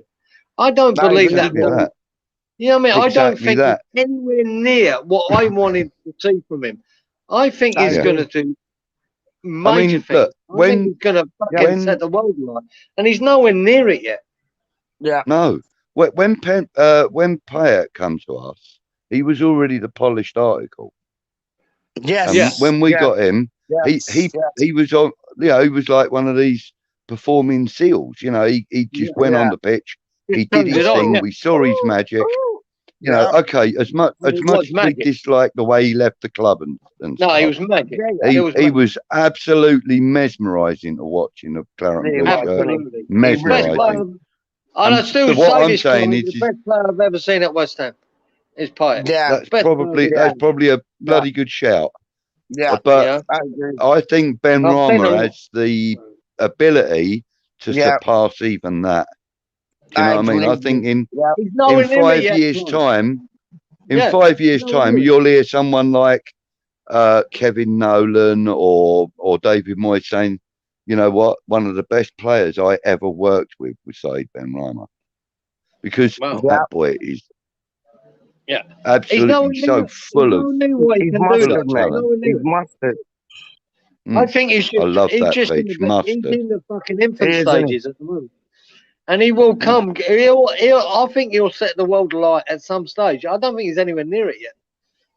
Yeah. He's nowhere near it. Yeah. And if he don't, I'll be amazed if he don't. I'll be just shocked. We don't. I mean, look, Jared Bowen can be a massive, massive player for us. You know, he's 100%. so damn good with his feet. Honestly, I love Jared Bowen's playing style. Honestly. Yeah, I love him. Yeah, we have to make sure above anybody else across the, the board that we keep Declan Rice, Jared Bowen, Said Benrahma, and what now about that we've got what about Fornals? Fornals is, well, like they say, he's the Spanish. He's the Spanish Cockney, isn't he? Let's be honest. I love him. Yeah. I love him. I would not want us. I would not want us to sell him. I wouldn't want us to put him out on loan anywhere or anything like that. Not that he would be, like a candidate for loan, but I would like to see Fornals become as important to us as I believe, like Scott Parker was when he was with us.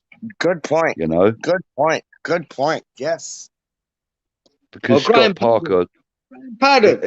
Parker's position hasn't really been fulfilled to the max since. Noble came close. Noble came close. Very, but not very close. But Noble's a much better attacking midfielder than Fornals is, in my opinion. Yeah, I think Fornals is a better attacking midfielder than Noble, but Noble had the defensive capability that Fornals lacks. Yeah. He kind of struggles a little bit in defensive role. For me, yeah. Yeah, I agree. 100%. Yeah. Right. I mean, there's no getting away from Noble's abilities. They're legendary now for the club. Legendary. Oh, not many. Not many. I mean, his numbers should be retired. His numbers should be retired when he's off on his car. I think that would probably be a nice touch as well. Yeah. Yeah. But I honestly believe that Scott Parker's role hasn't really been fulfilled since. Not in full. And I do believe that Benrahma could be that player. Well, I think in Noble's position, I think your closest one is who is it? Fornals. Honestly, I think in Noble's position, because Fornals can go forward, but he can also tidy things up.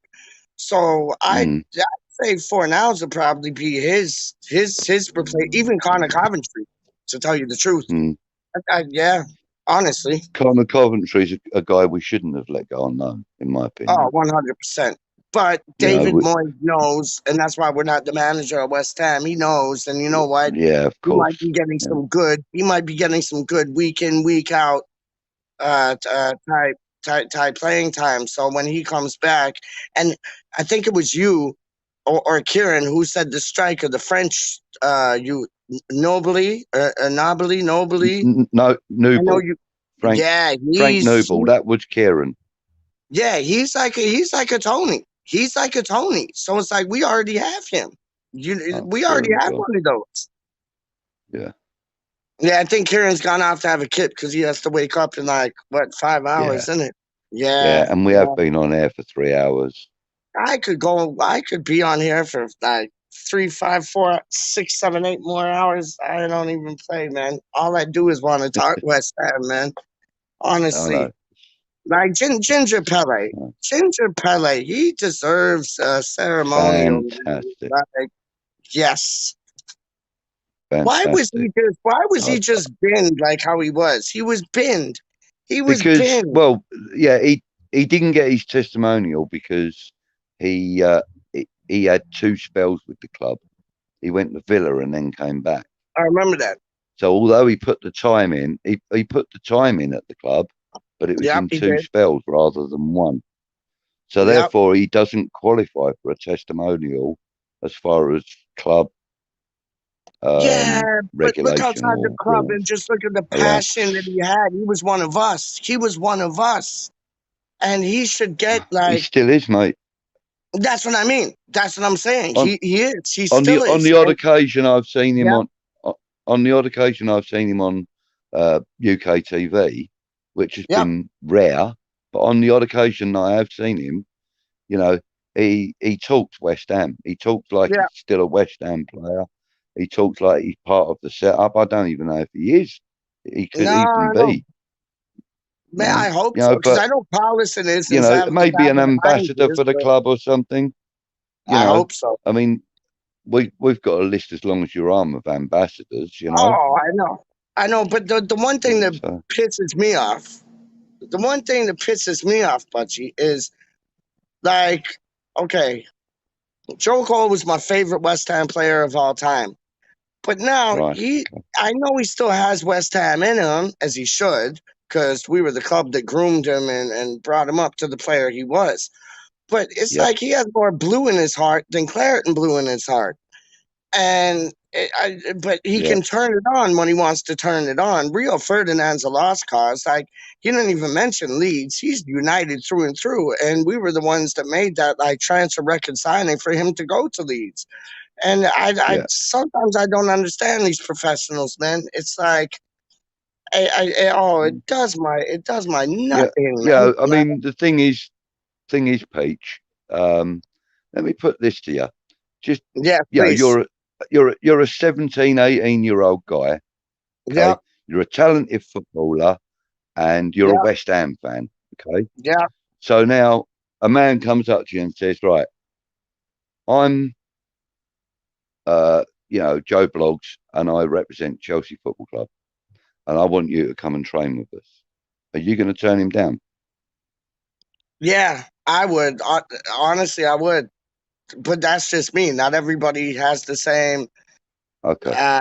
Well, they don't have the same thing in as I have in me as they have in them. Like they don't. Like Glenn Johnson, people get mad at him because after we got relegated, first thing he did was hand in a transfer request. But that wasn't him.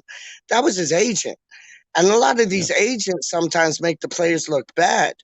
But in a position where like Rio Ferdinand is, like, listen, my friend, if it wasn't for Harry Redknapp and West Ham, you wouldn't be the player that you were. You wouldn't be able to like buy the drugs you were buying to skip like drug tests and shit. If it wasn't for West Ham, West Ham got you that money, sold you to Leeds, and Leeds sold you to Manchester United. Carrick, he's not West Ham. He's Manchester United through and through. One thing about Fornals, wherever he goes, I think he will always be West Ham. Carlos Tevez, always West Ham. Paulo Di Canio. Oh man, that man wears a that's the boy. That man wears a blue suit with claret stitching and that in it, doesn't he? I love it. I love it. I love the way when I think it was the closing game of the Bolin when he walked onto the pitch wearing that suit. Yep. Was it? Was it that, the last game at the Upton Park? Yeah. Against Manchester United. I was watching that. I was watching a live feed of that on TV. I was in tears. Gosh, I tell you what. When I saw him come out in the suit, and I thought to myself, that's special. You know, the guy, other than Payet, he's probably the most legendary player. But, in technique and ability, he's probably the best player we've ever had.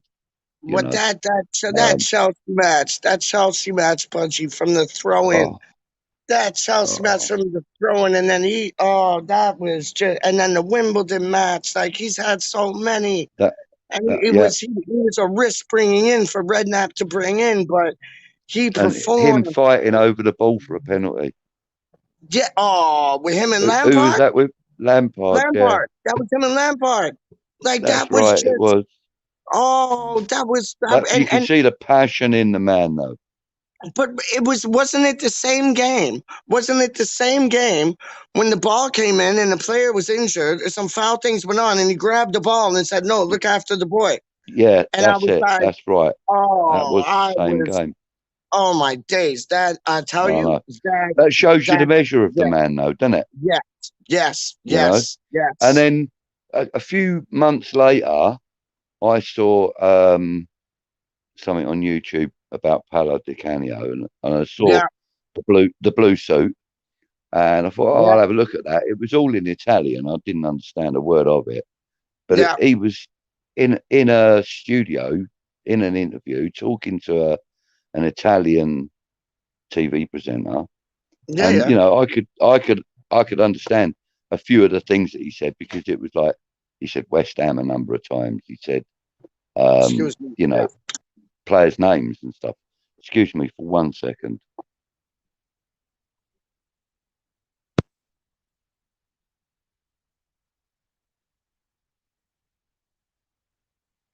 See, BuZZi's on some DM shit right now.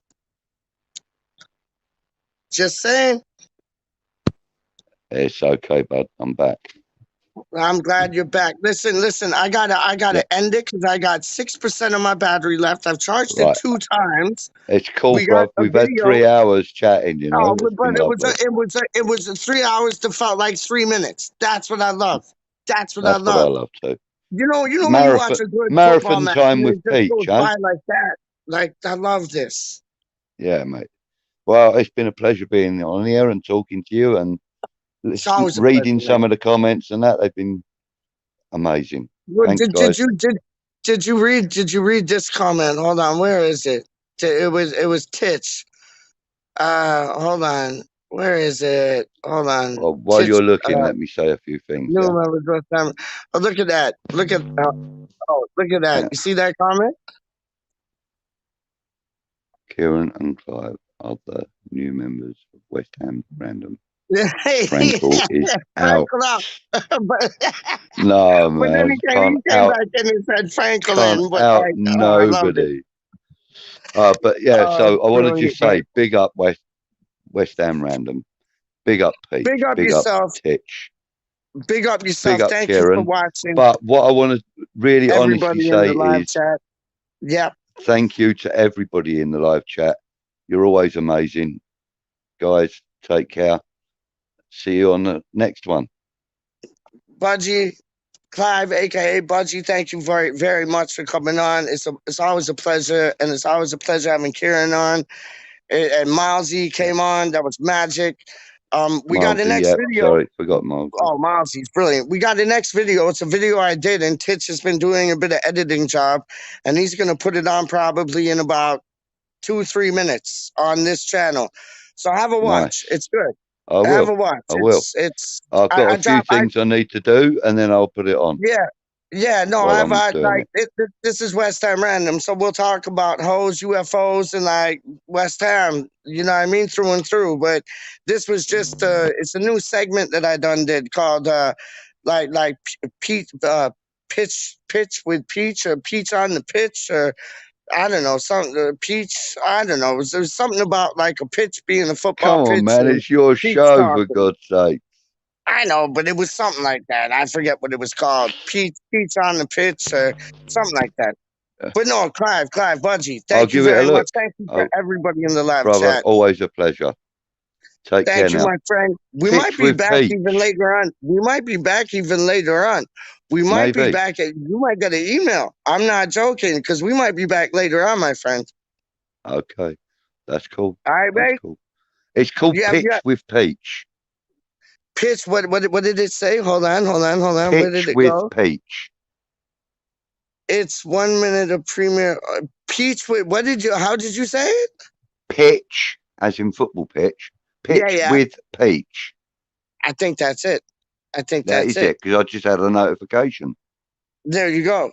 Pitch with Peach. There you go. Thank you for that, Titch. Thank you very much, Titch. Clive, Peace. big yourself up, a.k.a. BuZZiNg. Thank you very much, sir. Much appreciated, man. Thank you, sir. Take care. Wait, what do we have to say? One thing we have to say is, and it's not come on, you irons, it's we are what? We are We what? are massive. How? We are fucking massive! I can't say that. Yes. It's the wrong time of the day for me. I don't give a shit. We are fucking Free massive. water shit.